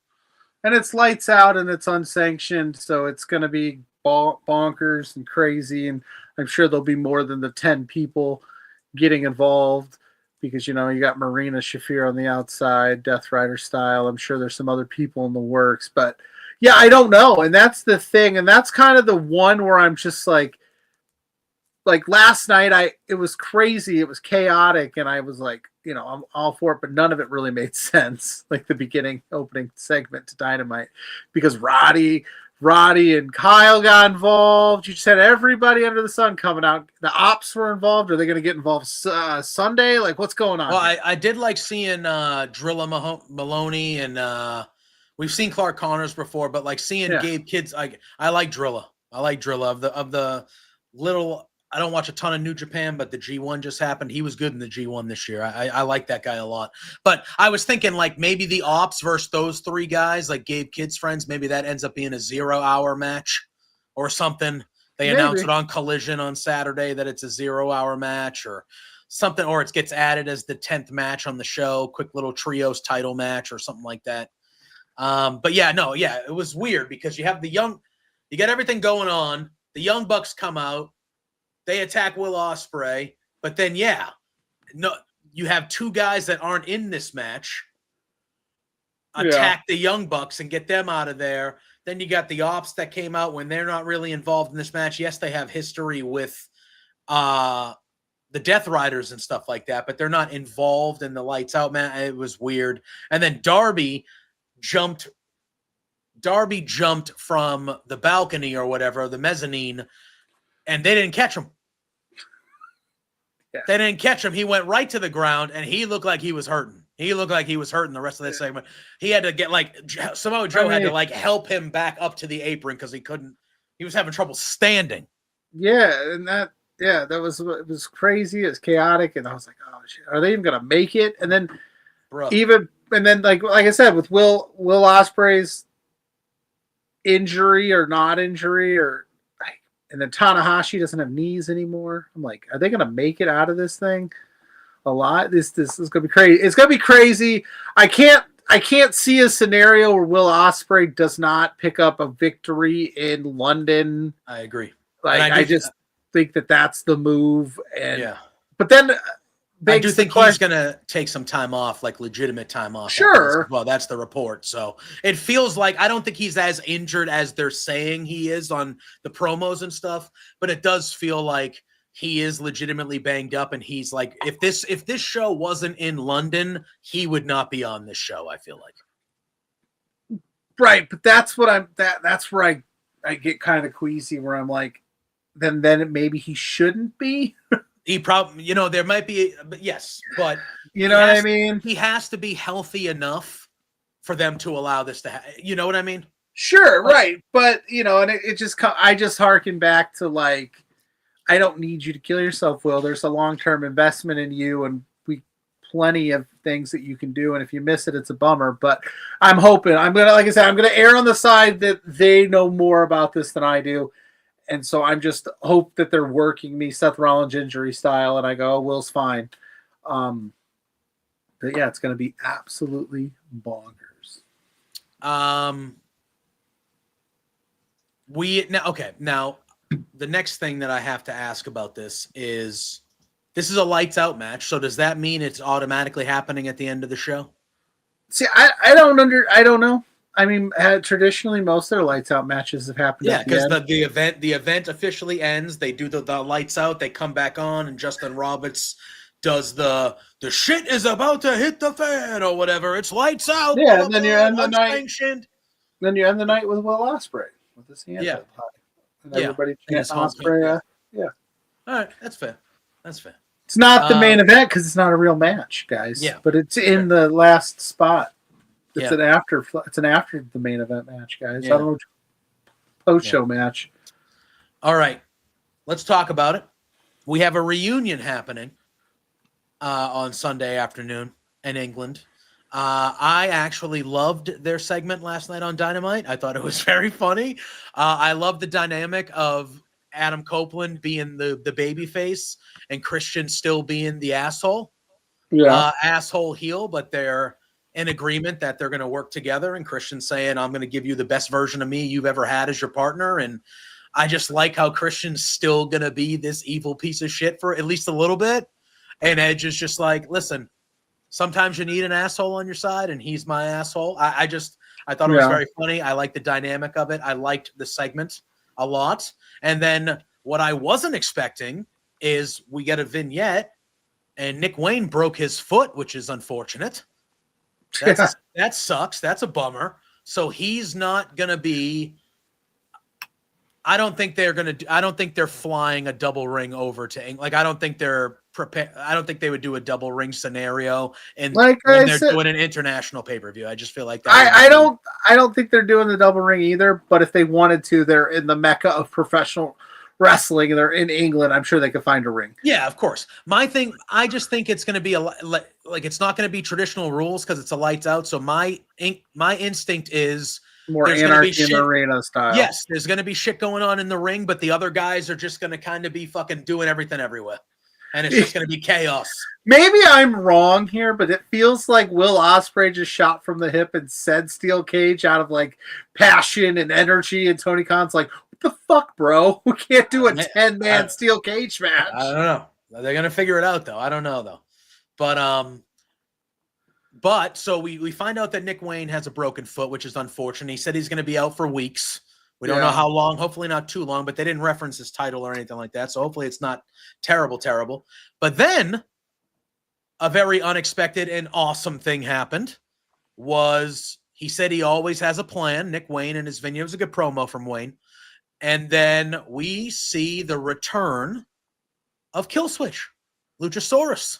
Yeah. They show a little video of him getting revived back to life, which scarily was a real, like he almost passed away. Like it was a legitimate, scary life situation that he went through and overcame. So obviously awesome to see that guy back. And he shows up and he goes down there and he choke slams both Adam Copeland and Christian Cage. And this match now on Sunday will be Adam Copeland and Christian going up against Kip Sabian and Killswitch, filling in for Nick Wayne. So to me, I had Copeland and Christian in a no-brainer winning this match anyway. If anything, Nick Wayne, even though the Killswitch stuff rules and it's very awesome to see him back, I think that does not change a thing about how I feel about who was going to win this match at all. But that ruled. That ruled with him coming back. That was great. Yeah, I think that even further since Edge and Christian. Yeah. Like, and whatever. Like they're gonna win. Then they got maybe FTR down the line there at All Out. I think that's probably the route. Yeah. During WrestlePalooza weekend. Yeah. You mean during All Out weekend? Is what you meant to say. Tune into AEW All Out. It's part of WrestlePalooza weekend here at the IWC. No. Yeah, it'll be interesting. I think you're gonna see a lot of like, as crazy as this sounds, I think you'll see a lot of tag team rust with Edge and Christian just in storyline sense. Like they're gonna have some miscues that'll keep Kip Sabian and Luchasaurus in it for a little while, and then they're gonna hit all the classics and get us going, and it'll be a good time. Yeah, I think it's gonna be pretty good. All right, we have a singles match for the AEW TNT Championship. We got Kyle Fletcher defending against New Japan's Hiromu Takahashi. This match should be a pretty good one here. Takahashi is definitely not, what he once was, but he is still very, very good. Kyle Fletcher asked for the best pound-for-pound guy New Japan could offer, and Takahashi's really good. This should be fun, but this is, again... Yeah. Fletcher's the biggest favorite on the card if you look at the betting sites. Sure. This is a no-brainer to me as well. I'm with that Kyle Fletcher is I'm That's getting what these Forbidden- ones out of the way because I was there's gonna like say, 3 or 4 no-brainers. Yeah, that's I said. Forbidden Door is always this card of like that we're not, because traditionally these titles do not change hands. It's at least on the AEW to the New Japan or CMLL side. Sometimes it goes the opposite, but yeah, I'm just like, yeah. Kyle Fletcher's gonna win. The match is gonna be fine. Like I just there's not been again. This is why Pluggo's more excited. No, I'm just kidding. No. Like if we're being completely honest here, and that's the thing. I don't want to sit here and act like everything AEW is doing is grand. The build to this was what? He came back he showed up last week as the mystery partner in the 8-man tag, and they gave him the match, and they said nothing about it this week. Yeah. I think he's fighting. Is he on Collision? I think he might be, but I can't talk about that until you know what I mean. It happens. So right now it's Kyle Fletcher, and that's what it is. There's not a real story to talk about here. Yeah. There's no back history with these two that I'm aware of. If I'm crazy, somebody let me know in the chat. It's not that I'm not excited. It's just there's nothing to talk about. It's like preseason football. I'm just fucking with you. Unbelievable. Boston anger. Maria, that for these matches that I'm starting with, I'm getting these out of the way because I do think for the 3 or 4 matches that are no-brainers, there are 3 or 4 matches that can go either way here when you get to the top of this card. And that's really where I think the juice of this show is. I think this show will be great from top to bottom because AEW doesn't really miss with their pay-per-views. But yeah, and another one of those no-brainers is we found out we're getting a singles match for the IWGP World Heavyweight Championship. Their champion, Zack Sabre Jr., will be defending against Nigel McGuinness. So very cool to see Nigel wrestling. Well, you don't think Nigel has a shot here? No, because he requested that Daniel Garcia be in his corner, and Daniel Garcia is 100% turning on Nigel McGuinness. Yeah. Here, and Zack Sabre Jr. will win. That is what's going to go on there. I think that Garcia is going to snap and turn on Nigel.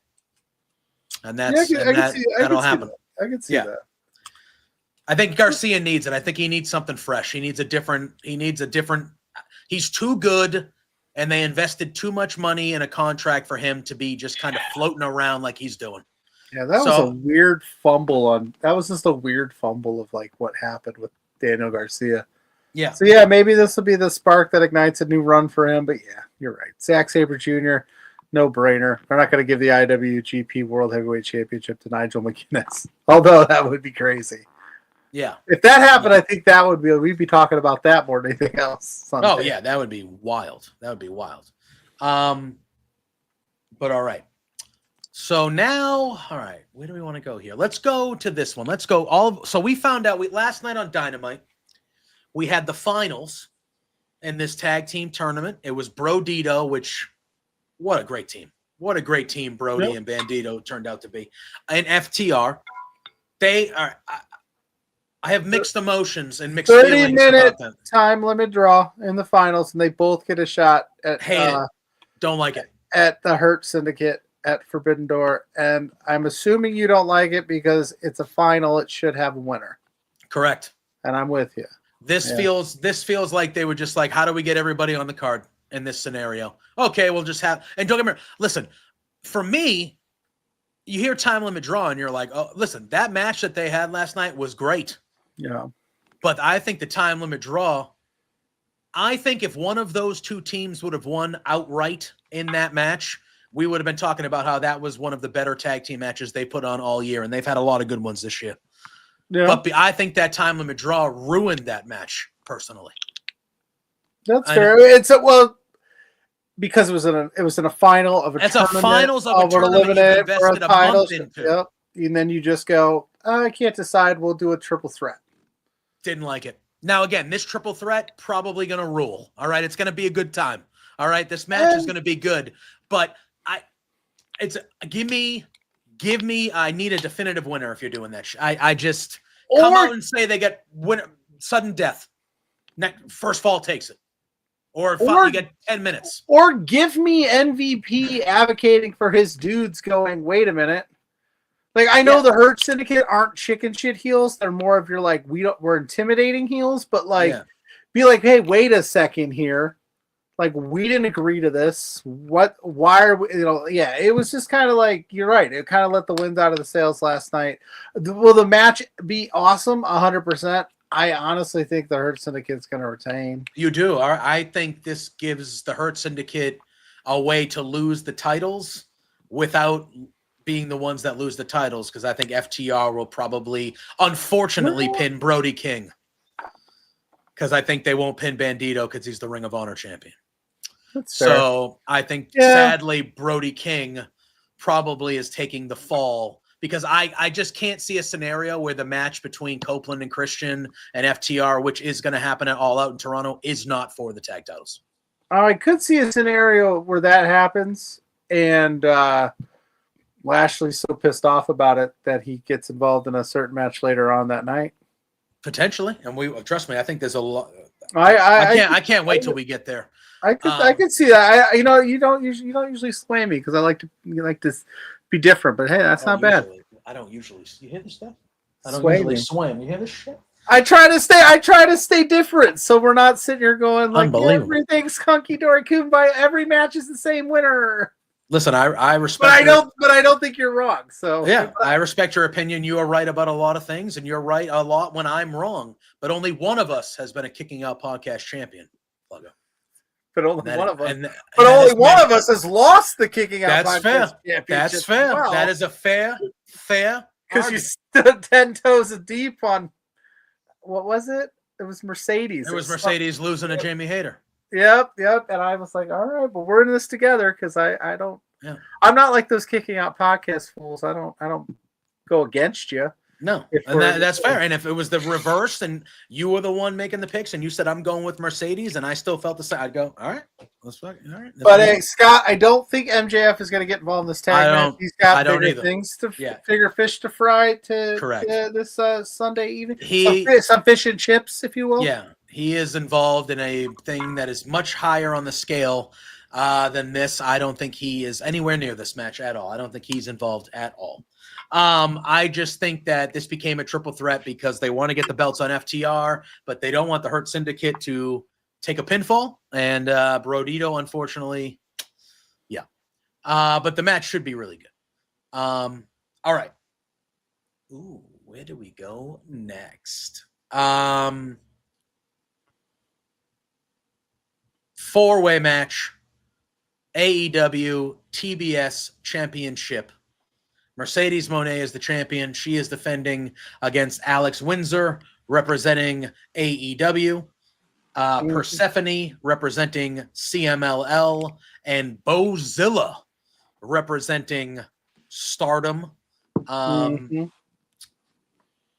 know, you would think that if you watched any of our previews where Mercedes is in these pay-per-views, that I am not from Boston and don't love Mercedes Moné. Yeah. And I know I'm going to be wrong again by digging my toes into something, but I think this is the shocker of the night. I think Alex Windsor is winning this match. Okay. I think Alex Windsor is winning this match. Go on. I just think there's four people in the match. Mercedes can lose the belt without getting the defeat. I think Mercedes is still in the form of crumbling. From the Tony, you see her when she sees Tony Storm, when she lost last night in that match. Alex Windsor beat her in that match. She tapped out to the sharpshooter, but she was not the legal person. So Alex, they played it off. She did. So she didn't beat her. No, but they played it off that if she would have lost that match, and then obviously, but she wasn't. Yeah, I get it, PLUGGO, but. That's how they played it out. So I think there's an opportunity where Windsor could steal it. I feel like Alex, and I mentioned it last week and I continue.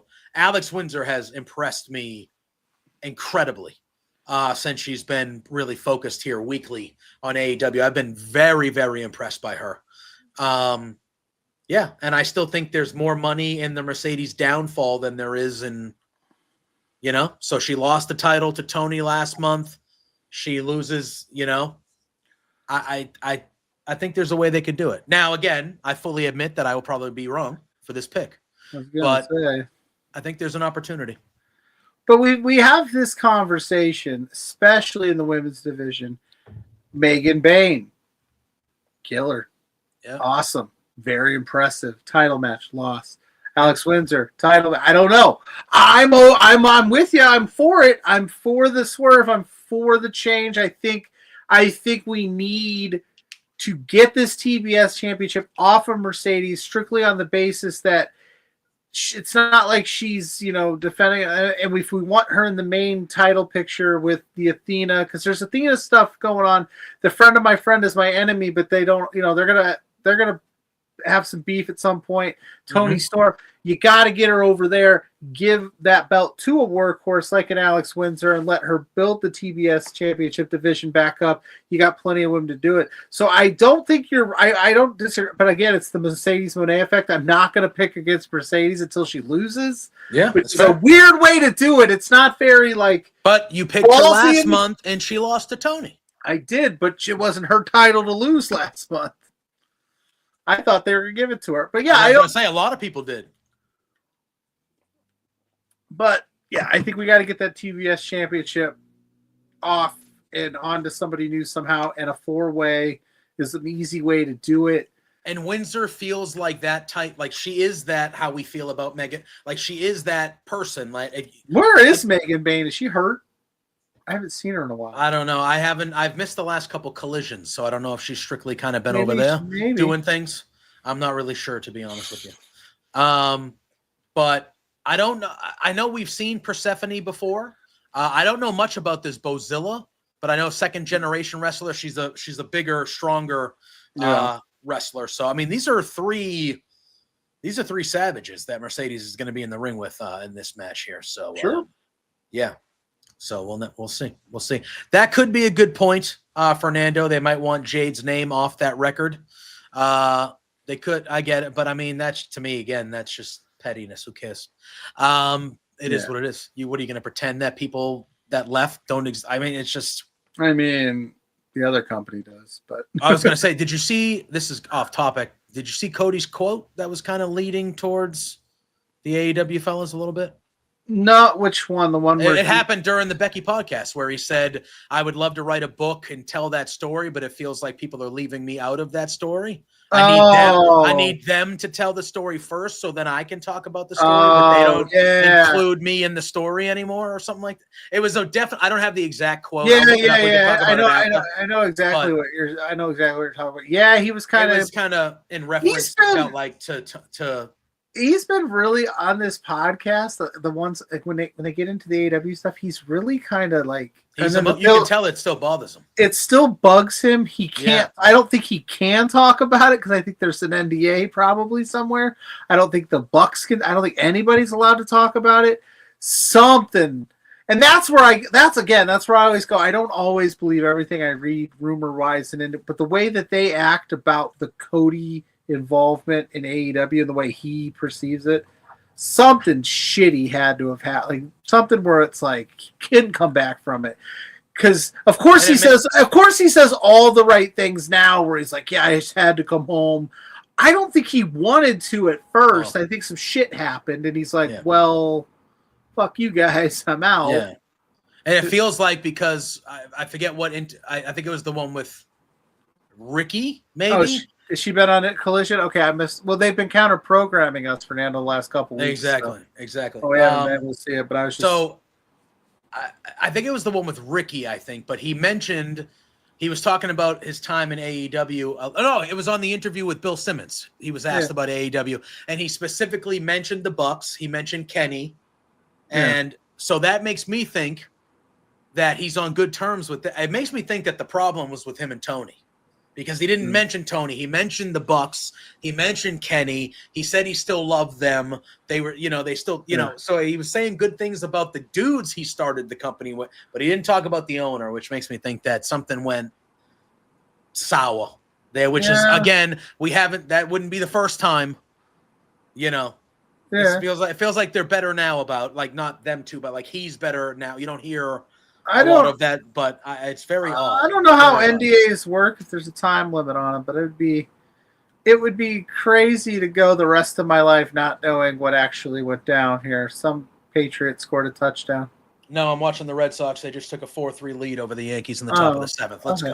You know, the Red Sox lead all of baseball in runs scored between the innings of 7 and 9. It's true. It's true. Anyway, let's continue. That was Nathaniel Lowe, who's our new first baseman, because the Nationals just DFA'd him. And they were like, "We don't want you anymore." And the Red Sox were like, "We don't have a first baseman." So we traded our first baseman to San Francisco. Yeah. They've gone down the shitter since he got there, huh? What the hell, you know? Yeah, we ran into the buzzsaw that is the Milwaukee Brewers, for God's sake. Well, I mean, let's be the best team maybe ever existed. We beat them last night, but not tonight. Not today, I should say. I think we played them today. They're unreal. What the hell's going on there? I don't know. That's why I said, go figure. I have a decent team in Chicago, and I run into a buzzsaw that is the Milwaukee Brewers. Yeah. All right, let's keep going here. We have a singles match for the AEW Unified Championship. It is the champion, Kazuchika Okada, defending in his first title defense against Swerve Strickland. This is the match I am looking forward to the most on this show. I have been ready for this match since the second it was put into my brain that this was even a match that could happen. When Okada interrupted Swerve on the Dynamite after All In. I'm ready for it. I think this match is going to be incredible. And I love Swerve Strickland, and I never want to pick against Swerve Strickland, but Okada is retaining, I think. He's not going to lose his first defense. Yeah, in my opinion. And I try not to let it influence my picks, but that report that came out from Fievel today about Swerve has been wrestling with a torn meniscus for. Has he? I didn't see that report. I didn't see that 6 years. He's had it for 6 years. 6 years. And it just said the headline said he's going to need surgery sooner than later. So I don't know if that's in the plans for AEW to like, hey, why don't you go get your knee fixed, take some time off, and come back better than ever. But yeah, I think Okada's going to show up. We're going to get big match Kazu for sure because Swerve brings the best out of anybody. But yeah, I think the match is going to rule. But I think at the end of the day, I think it's Okada just holding that belt. I don't know if he's long to hold it, but it's nice to have him as the first holder. So getting his first defense under him is probably the right move. Yeah, man, picking against Swerve is tough, man. Yeah, agreed. All right, we are down to. Are we down to just the last two matches? There, is that it? Yeah, dude, we party. There was 9 matches on the card. As of today, I mean, tomorrow in Collision, he might throw 15 more at me, which would. Hey, he must have heard his ears burning. Austin Shepard's here, the champ, the Kicking Out Podcast champ. Hopefully you retain that thing. Oh yeah, I was gonna say they're probably doing a pick show. Did they already do it? Or they're doing it? They're probably recording it this weekend, tomorrow maybe, or Saturday. Maybe I don't know what they're doing. They didn't invite us. No, they're scared. They're scared of me. But you might see us soon on the Kicking Out Podcast. We did get an invite in a couple weeks. We did. Who knows? Maybe we don't show up. Maybe we do. Maybe we crash a different week. We don't do whatever the fuck we want. That's right. Suck it, Kicking Out Podcast. We are the Beards. We are the Beards. Fernando saying losing Ospreay and Swerve's going to hurt a lot. Yeah, I don't know if it's... I didn't read deep into the report. I just saw the headline, so don't quote me. If he's been wrestling with it for 7 years now, since 2019, maybe it's okay. But, I mean... I don't know, but Ospreay, maybe it's just to take some time. Ospreay, to be in his credit, for the most part, has been an absolute workhorse for the company. So if he wanted to take a couple months off here after this show, I don't think it would kill AEW to slot. I don't think so either. So slots of people in, but again, I would prefer to have him on my TV screen, but we'll see. AEW has a loaded enough roster that if both those guys had to be out for a month or two after this show or after All Out or whatever, they'll be fine. Fine. Scott said the Jaguars training staff is treating Swerve. I don't know if that's a dig or not. I was going to say, is that a good thing? I don't know if they're I don't know if their training staff's good or not. I don't know. Yeah. Let's hope it's a good thing. All right, singles match for the AEW Women's World Championship. This is Athena's. She's cashing in her Casino Gauntlet Championship contract match. It is Timeless Toni Storm going against Athena. I have very much enjoyed Athena being on my TV screen weekly here on AEW. She's kind of gotten the best of Toni Storm here every week for the last little bit. We saw last night The main event of the show was Mercedes and Athena teaming up against Tony and Alex Windsor. And we saw Athena pile drive Timeless Tony Storm on the steel steps. And we saw AEW go off the air with medical people looking at Tony Storm, obviously playing it up. But I think that Tony is going to come into this show reeling from the effects of that. And I was kind of coming into this match believing that Tony Storm was going to retain. I don't think I've been swayed off of that, but I am far less confident of that after seeing what happened last night. But I think these cash-ins, these contracts, first of all, I think they need to do something other than the clipboard. They can't do a briefcase, obviously, but the clipboard thing, how do you feel about it? Yeah, I mean, look at they're just carrying a clipboard around the piece of paper on the front. Yeah, I mean, what else? I guess that's you can't do a briefcase, obviously. So what else are you supposed to do? But I guess my question is, I know Christian Cage failed his last year. Yep. Who was the women's? Who won the women's fight? It was Tony, wasn't it? No, Mariah. Mariah won it last year. The Owen. No, wait. What are we talking about? No. Yeah, these contracts. Because I'm just saying, like, are we gonna have two failed contracts? That's the thing. I don't think Hangman's losing. Well, MJF is not up for grabs now, though. That's right. So yeah, never mind. But I still think it could be Athena's time. And like I said earlier, if you can get the TBS championship out of Mercedes' hands, I think she gets involved somewhere here because I think she's got unfinished business in the main event scene. Maybe the enemy of my enemy is my friend. I help you get rid of Tony. You give me a title shot. We can get Athena and Mercedes at All In or All Out would be dope, right? Yeah, for the title with that, I mean, I feel like that's a scenario that I'm not huge on. Well, again, it could be. Are you saying they would do champion versus champion? Like again for Mercedes would be TBS champion going for the world? Like no, if she lost it to Windsor, like you said, then she doesn't have the TBS title. Yeah. But she helps Athena take care of Tony Storm, and then just because she gets the match it All Out. Yeah. Where against Athena, who would be the new champ in that scenario. What are you talking about, Shep? I'm losing? He goes, you need to move on. You're losing. What am I losing? Were we competing against something? I don't know. Oh, is he playing catch up saying that spring training is lovely? It's lovely. I don't think it's super, super, super important. That's just me. But I'll die on that hill. That's fine. I will die on that hill. I will. That's fine. You spelled my name wrong anyway, Shep. At the end of the day, though, Timeless Tony Storm. Is it time for her? I'm still picking her to retain. I'm going to take Athena. Give me that. Yeah. Double belts Athena. She's got a match at Ring of Honor next week, too. I would imagine. Supercard or Dismember. Death Before Dishonor. Death Before Dishonor, one of those. And I believe on that show, that's her 1,000th day, is it not? I believe that is her 1,000th day, I believe. That's crazy. Or maybe it's the pay-per-view after that. I feel like on the same day as a pay-per-view, which theirs is Friday, so I don't know if it's this coming one, but she's very close to 1,000 days. That would mean that she would be going into Death Before Dishonor as the double champ. So maybe she doesn't win here in London because she's already got something else going on. But I would like to see Athena again. I would like to see that cash in be successful. If you're gonna call your shot weeks in advance and say you're gonna execute it. All Out. Drew saying All Out is her 1,000th day, so it's in a couple weeks. So okay.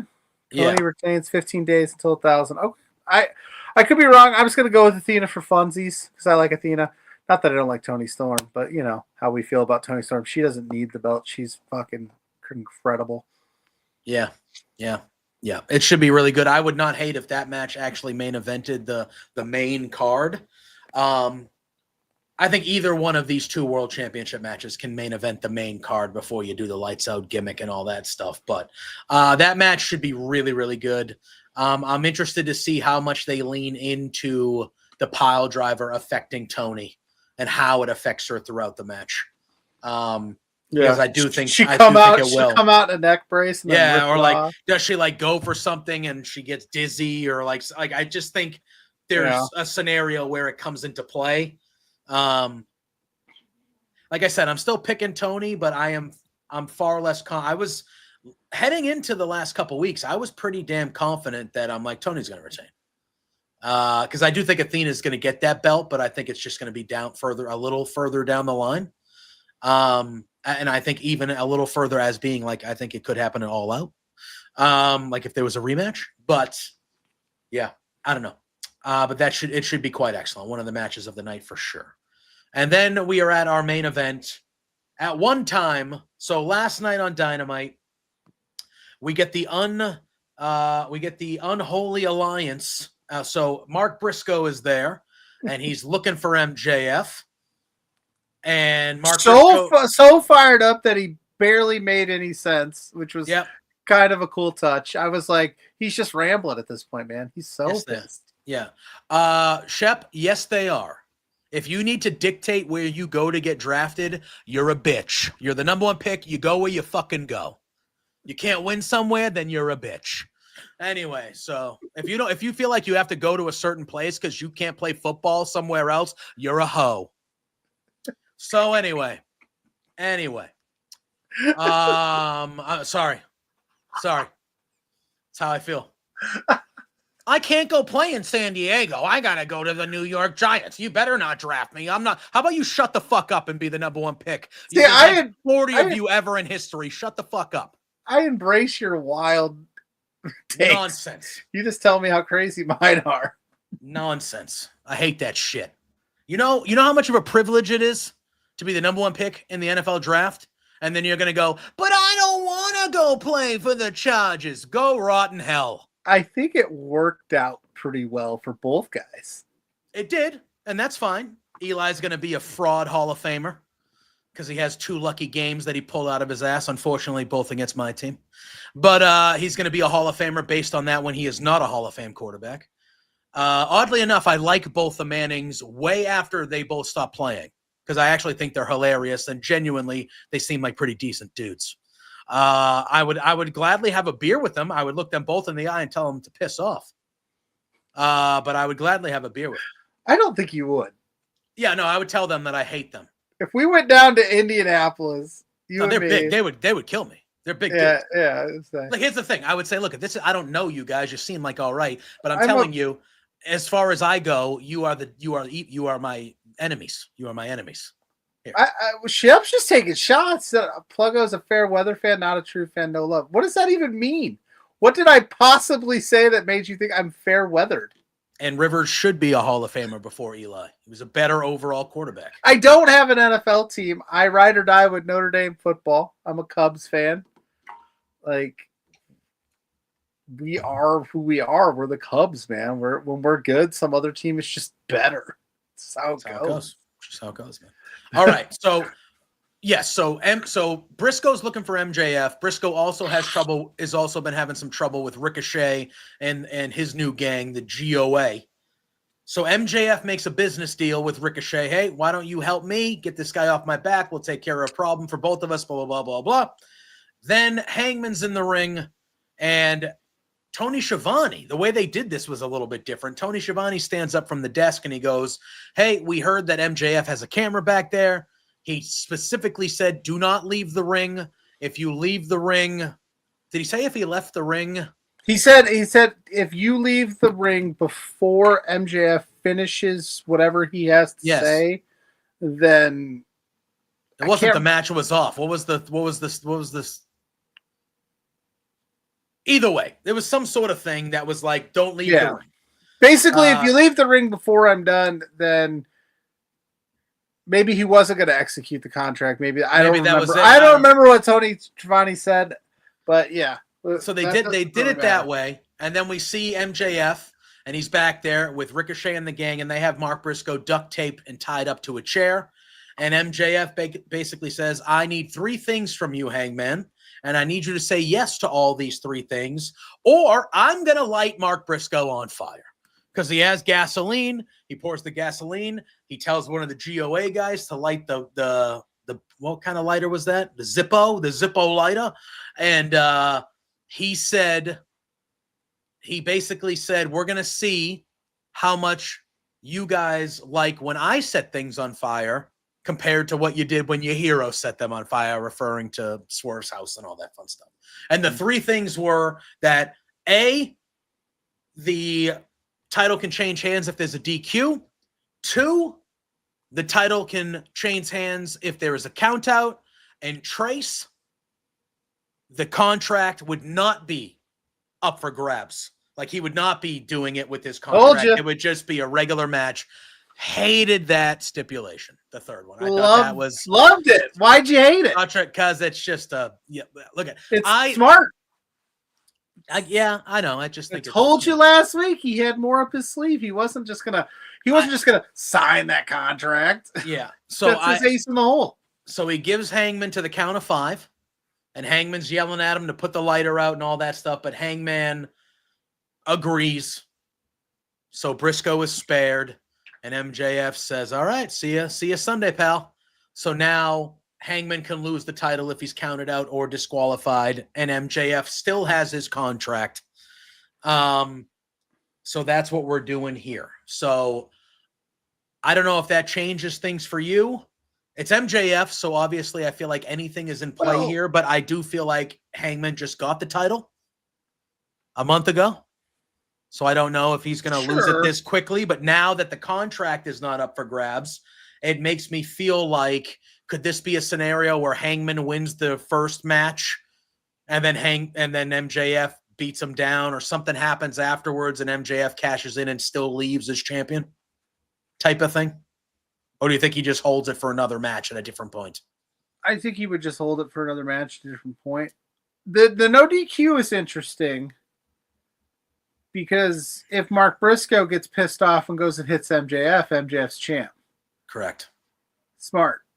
You know, the count out thing, I don't see unless MJF's Gates of Agony guys get right. But if they hit Hangman, then Hangman's a champ. So we'll see. The contract thing is interesting. I still think Hangman figures out a way to retain it. It would be an interesting swerve to end it with MJF beating him. And if you're trying to get back that nuclear heat MJF, this would be the way to do it. And then Hangman would get some super, super, super babyface sympathy. But the Hurts, that's the thing. MJF's like the Hurt Syndicate, if they lose their titles, Bobby Lashley's got a vision. Bobby said if MJF wins that belt, he's coming for him. So, yeah, the card is way better. Pluggo sweatshirt. I don't know what Shep is. The suit, my sweatshirt. I mean, you don't like Texas A&M, bro. $10, baby. But yeah, I'll take Hangman to retain it somehow, some way. There's going to be a lot of shenanigans. There's going to be a lot of crazy spots. But that execution of the title, I think he's going to be too exhausted to try to cash it in after he loses. And how would he do it? We'll see. But All Out, what would be Hangman's match at All Out? I mean, I think they could continue with this. Honestly, I know it's only a few weeks away. I think they could continue. I think a pissed off MJF could say, "I want my rematch. I'm executing my shit at All Out." Yeah, that's what I was kind of going with there. Maybe that's what that's what my initial thought was when this whole thing went down, was he was going to goat Hangman into getting the match without the contract, so he could say, "Hey, whatever happened. Here's my opportunity." I am interested to see how it plays with that no DQ, or with the DQ becoming a factor, because Mark Briscoe's got nothing to do here. He's just pissed. He just got gasoline poured on his ass. Does he cost Hangman Page, and do we have a friction? Does Hangman's because that's what MJ's been trying to do. He's trying to say, hey, your hero isn't this super sweet, nice guy you all think he is, and here's 1,000 things he's done in the past to prove it. So that side of him still exists. Let me bring that side of him out. Can we get Hangman to get, do we see something where he gets shitty with Briscoe because Briscoe got involved? That would be interesting. Mm-hmm. I don't think but it's the first defense. But this is what I was talking about earlier. AEW does such a great job with these last few matches we've talked about, building us up and making us go, you could go 1,000 different ways with these matches, and then they do throw together like these other matches where you're just like, there's really nothing to talk about because the match is going to rule, but there's no story. But they do this other. That's what it's great. Like I'm excited. I don't care who wins, but it's going to be Hangman. Yeah, I think so too. I think Hangman will retain. I don't know how MJF goes about the contract situation now. I just somehow think that these three. I think that these stipulations are going to bite Hangman in the ass. Not Hangman. They're going to bite MJF in the ass. I feel like it's going to backfire on MJF somehow. Hear me out. I just do. Hear me out. Couldn't we have like a Mark Briscoe finger poke of doom situation where he just comes and slugs Hangman? That'd be a real way to deflate the main event, but he just slugged him and then all of a sudden MJF loses his title shot. Potentially. I mean, I think that would be pretty wild. But Hangman and Briscoe work it out in the back. Like, go ahead and hit me, man. It'll be fine. We'll piss him off enough where he'll sign that contract. Why not? Why not? I guess the real interest, the real interesting factor here is, will the contract come into play because it's not on the line now? Will it actually come into play on Sunday, or will he hold it for another time? But do we? Because I know Shep's here, but Tanner was talking to me about like, was this too soon to pull the trigger on MJF and Hangman because there was other things they could have built up a little bit? Maybe this should have been the first one, should have been All Out. And did something different here at All In, or I keep saying All In, but at Forbidden Door, I don't know. Yeah. Maybe we'll see. I'm intrigued. I don't know. I hate that I have a cop out answer for this, but I just don't know. Yeah, I do think either way, though. I think that this card, the top of this card, is really good. I think both world title matches should be excellent. Okada and Swerve should be excellent. The lights out match is going to be bananas. I mean, it's a strong card. The show should be strong from top to bottom. There's not a bad match on the card. I do think there are 3 or 4 matches that are you basically know who's going to win before we even see them. Yeah, but that doesn't mean that those matches are necessarily going to be bad. You know what I mean? Yeah, no, that's these how these AEW cards go most of the time. Is none of the matches. Seriously, like somebody tell me just an absolute, objectively tell me like an absolute stinker of an AEW pay-per-view match. Like it's hard to think of. I'm sure there's been a couple of duds, but they usually hit. They usually hit. I wouldn't hate that, Scott. I mentioned that last night with our pal Jose when I was doing Dynamite Up. Like I would love it if Hangman beats MJF. MJF angrily then says, I'm cashing in right again. I want your rematch instantly, and somehow Hangman beats him again. I think that could be a hilarious scenario if they went that route. That would be pretty funny. With it. That's not bad. He's saying moving on to Ricochet. Why would he move on to Ricochet? Because he hit Ricochet with the chair last night? Hangman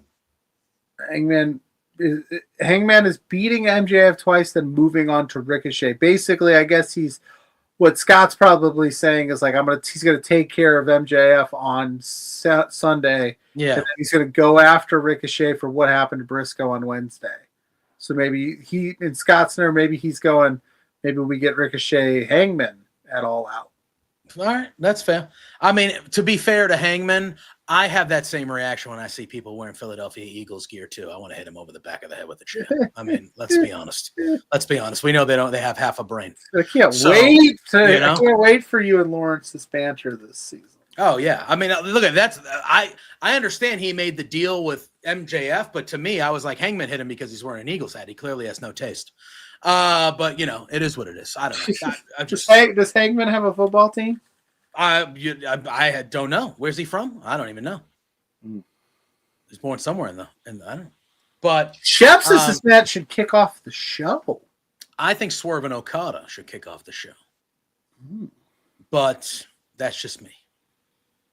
Interesting. That's just me. But I was talking about it. Right now, we don't have. I assume on Collision they're going to announce the 0-hour matches because I would feel like it would be weird if they didn't have matches on the 0 hour. But I would almost want the lights out match to start the show. where you do the lights out match and then you say, okay, Forbidden Door is officially starting now after the, because I feel like either Tony and Athena or Hangman and MJF should actually main event the show. Yeah. Like, but I'm trying to see. I'm trying to see if there's anything mentioned about Collision that would be something that would. Yeah, I don't know how you start this thing. I don't know, man. You could go, like you said, you could go with the women's world title as the main event. That would be a good one. Yeah. You could go. You could go with Hangman and MJF. You could go with the lights out. Obviously, I would be silly to do a lights out match in the middle of the show. Intermission match. Yeah. I don't know. It'd be weird. What did you say? What did you say about Ophelia, dude? Put Scott. Scott's on one today. He's got you all fired. Oh, because listen, we know how I feel. Is Ophelia an Eagles fan too? I mean, if you want to call her that, she started watching football 2 years ago. So I mean, I wouldn't. And again, I'm glad she does. That's all well and good. But it's real easy to pick to be an Eagles fan. Oh, we have the first international Max Caster Open Challenge on Collision. That'll be dope. Oh yeah. Who's gonna last 5 minutes with the Max Caster? Hopefully that'll be. Scott, are you watching the show, Scott? I literally just said that the reason why Hangman hit Ricochet with the chair was because he had an Eagles hat on. The Gates of Agony are taking on the Grizzled Young Vets on Collision. That'll be cool. The Young Bucks are taking on Paragon, Takeshita, and Ishii. So yeah, and then the caster thing. So there's really not. Those are just the matches that are announced right now for Collision. Oh, you got Sky Blue and Julia Hart versus Queen Aminata and Willow Nightingale as well.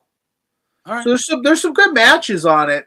Yeah. Doesn't indicate. So I have a feeling you'll have to watch Collision to figure out. Maybe they'll tell you a little bit more on who's starting. Maybe. Sometimes he likes to go, we're kicking off the night with this. Yeah, I know. But I mean, I would assume the lights out thing will go at the end because that's just what they do with lights out stuff. I just feel like even though the match is going to be insane and probably crazy and amazing, I just feel like one of the world title matches should be kind of the last thing we see. But I get it. But I think Forbidden Door is going to be real strong. Should be a lot of fun, and we'll be back here next Thursday, running it all through and previewing for Clash in Paris and all sorts of stuff. There is an NXT PLE Sunday night as well, Heat Wave. We're not going to dive into it because we got to get out of here, but it's lining up to be a pretty decent show as well. It's happening right around the corner in Lowell, Massachusetts. So not far from me. But no, yeah. Oh no, I know Ricochet. I said I feel the same way when I see people wearing Eagles hats that I want to hit him over the back with the chair. So I understood completely why Hangman reacted that way. The disrespect to Lawrence. Yeah, I get it. Ophelia I get it. Listen, they know I love them. All right. But when we talk about specifically Scott, Ophelia, and Lawrence, they chose to root for the Eagles. They don't live in Philadelphia. It's not like they were raised right as Eagles fans. They chose to root for them, so they get what they get. West Philadelphia, born and raised on the playground. It's where I spent most of my days. Sorry. Yeah, that's fair. I could have kept going with the other half of it if I wanted to. So again, they chose. Scott lives in my neck of the woods, so the fact that he roots for the Eagles, that's a sacrilege in my brain. That is like, I wouldn't be, I like Scott, but if we were friends in real life, I probably would have ended my friendship with Scott. And that's just me being honest. So if I became an Eagles fan this season, are we done? No, I'm just saying he's from around here. He shouldn't be rooting any other sports teams than Boston teams at all, ever. Does that happen a lot in the Boston area? Do you get a lot of anti-Boston sports people? Well, I mean, yeah, there's anti-Boston sports people everywhere. They're jealous. We've had a good run here. But I mean, true Boston, just born and raised blue blood Bostonians, just man, I hate the Red Sox. Go Yankees. They're not a true. So for me, you asked, are there any true diehard blood Boston blood? If you root for the Yankees, you are not a. No, you're not. You're not a true. Your descriptor of that Boston person would not exist if they root for the Yankees. They are not a real Bostonian. God. That is not how that works. That's kind of what I was curious. That is not how that works. So yeah, that's how it is around here. Again, we're a big city. There are people that live in Boston that haven't lived here their whole lives. So if they have affiliations with where they grew up, or they could be here for school, they could be here for work. Sure. They could just live here now because of whatever. Like, I'm not an idiot. Yeah. But if you were born and raised in Massachusetts, and even I would make it New England most part, except for some Connecticut, because Connecticut's trash, and some of them root for New York. But like, if you were born in New England, there are no other teams to root for.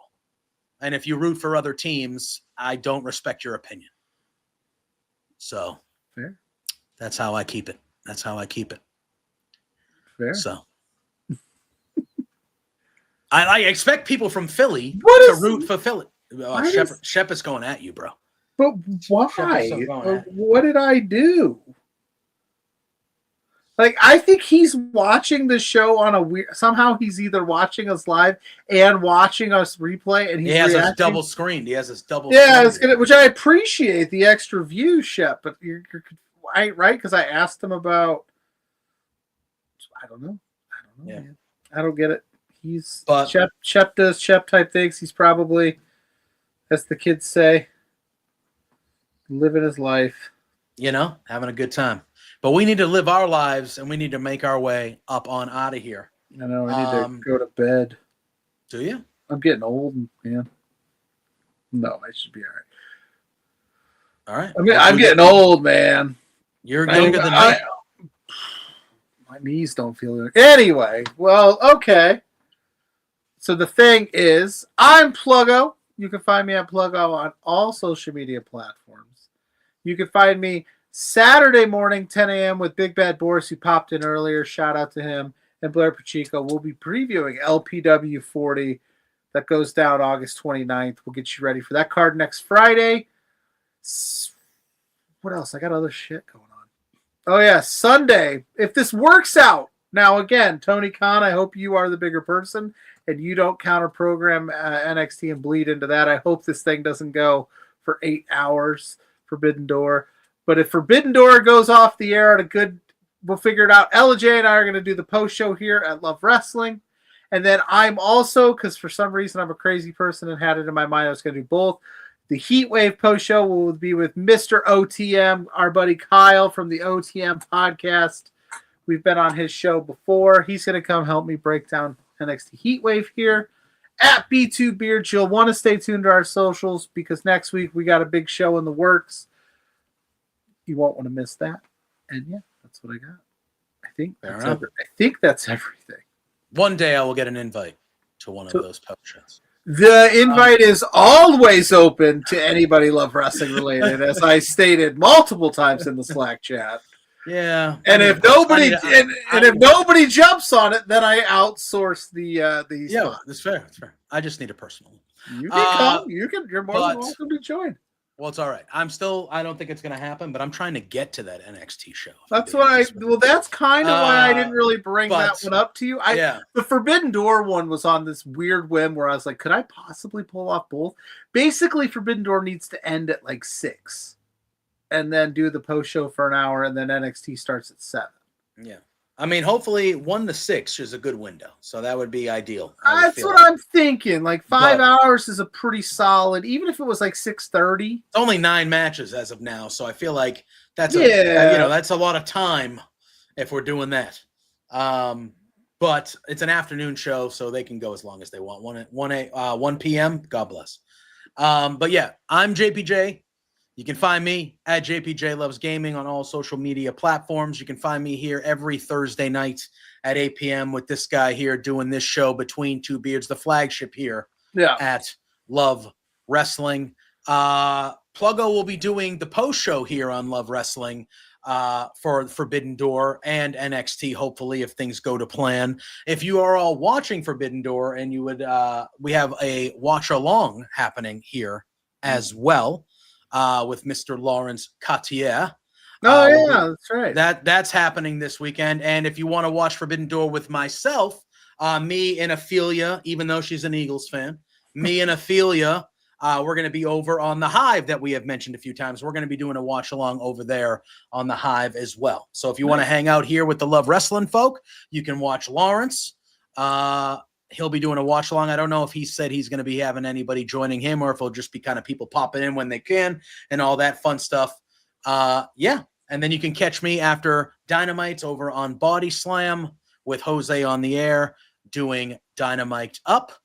And then you can catch me on the Hive doing the Swarm a couple days a week, watch alongs for Raw, and things of that nature. So that's where you can find me. Like Pluggo said, we got a big show coming up next week, so stay tuned for all that. In a couple months, Pluggo is going to be heading out my way in October for some TNA Bound for Glory. We got some cool stuff we're planning for that weekend when he's here. So we got to be doing some good, cool shit here over the next couple months. So some things. Yeah, so stay tuned. We got some cool stuff coming down the pike here. So thanks for tuning in. Hope everyone enjoys Forbidden Door this weekend. Pluggo and I will be back reviewing it next week and all that fun stuff. So have a good rest of your evening. Thank you for tuning in. Thank you to everybody that hung out in the chat this evening. And you guys know the drill. Say hi to Sue now. We'll see you next week. Sue. Peace out. Hey there, PLUGGO and NJPJ. It's Trent's mom, Sue, and I have a bone to pick with you. So, I understand that you guys are being real idiots and spending your entire monthly budget. You've got to be kidding me. This is not the way to be when you're trying to run a business. Your boss, Spencer, is really pissed off at you. I'm pissed off at you. You have some nerve. Get a grip. You have to control yourself. You can't just go out and spend all the money that you're making, you two beards guys. Oh no, this is coming out so stupid. Anyway, behave yourselves or I'm gonna cut you off from watching AEW. You're no longer gonna get to know, be able to meet my son. What? Or me. I'm sorry, this is like, I don't know. Anyway,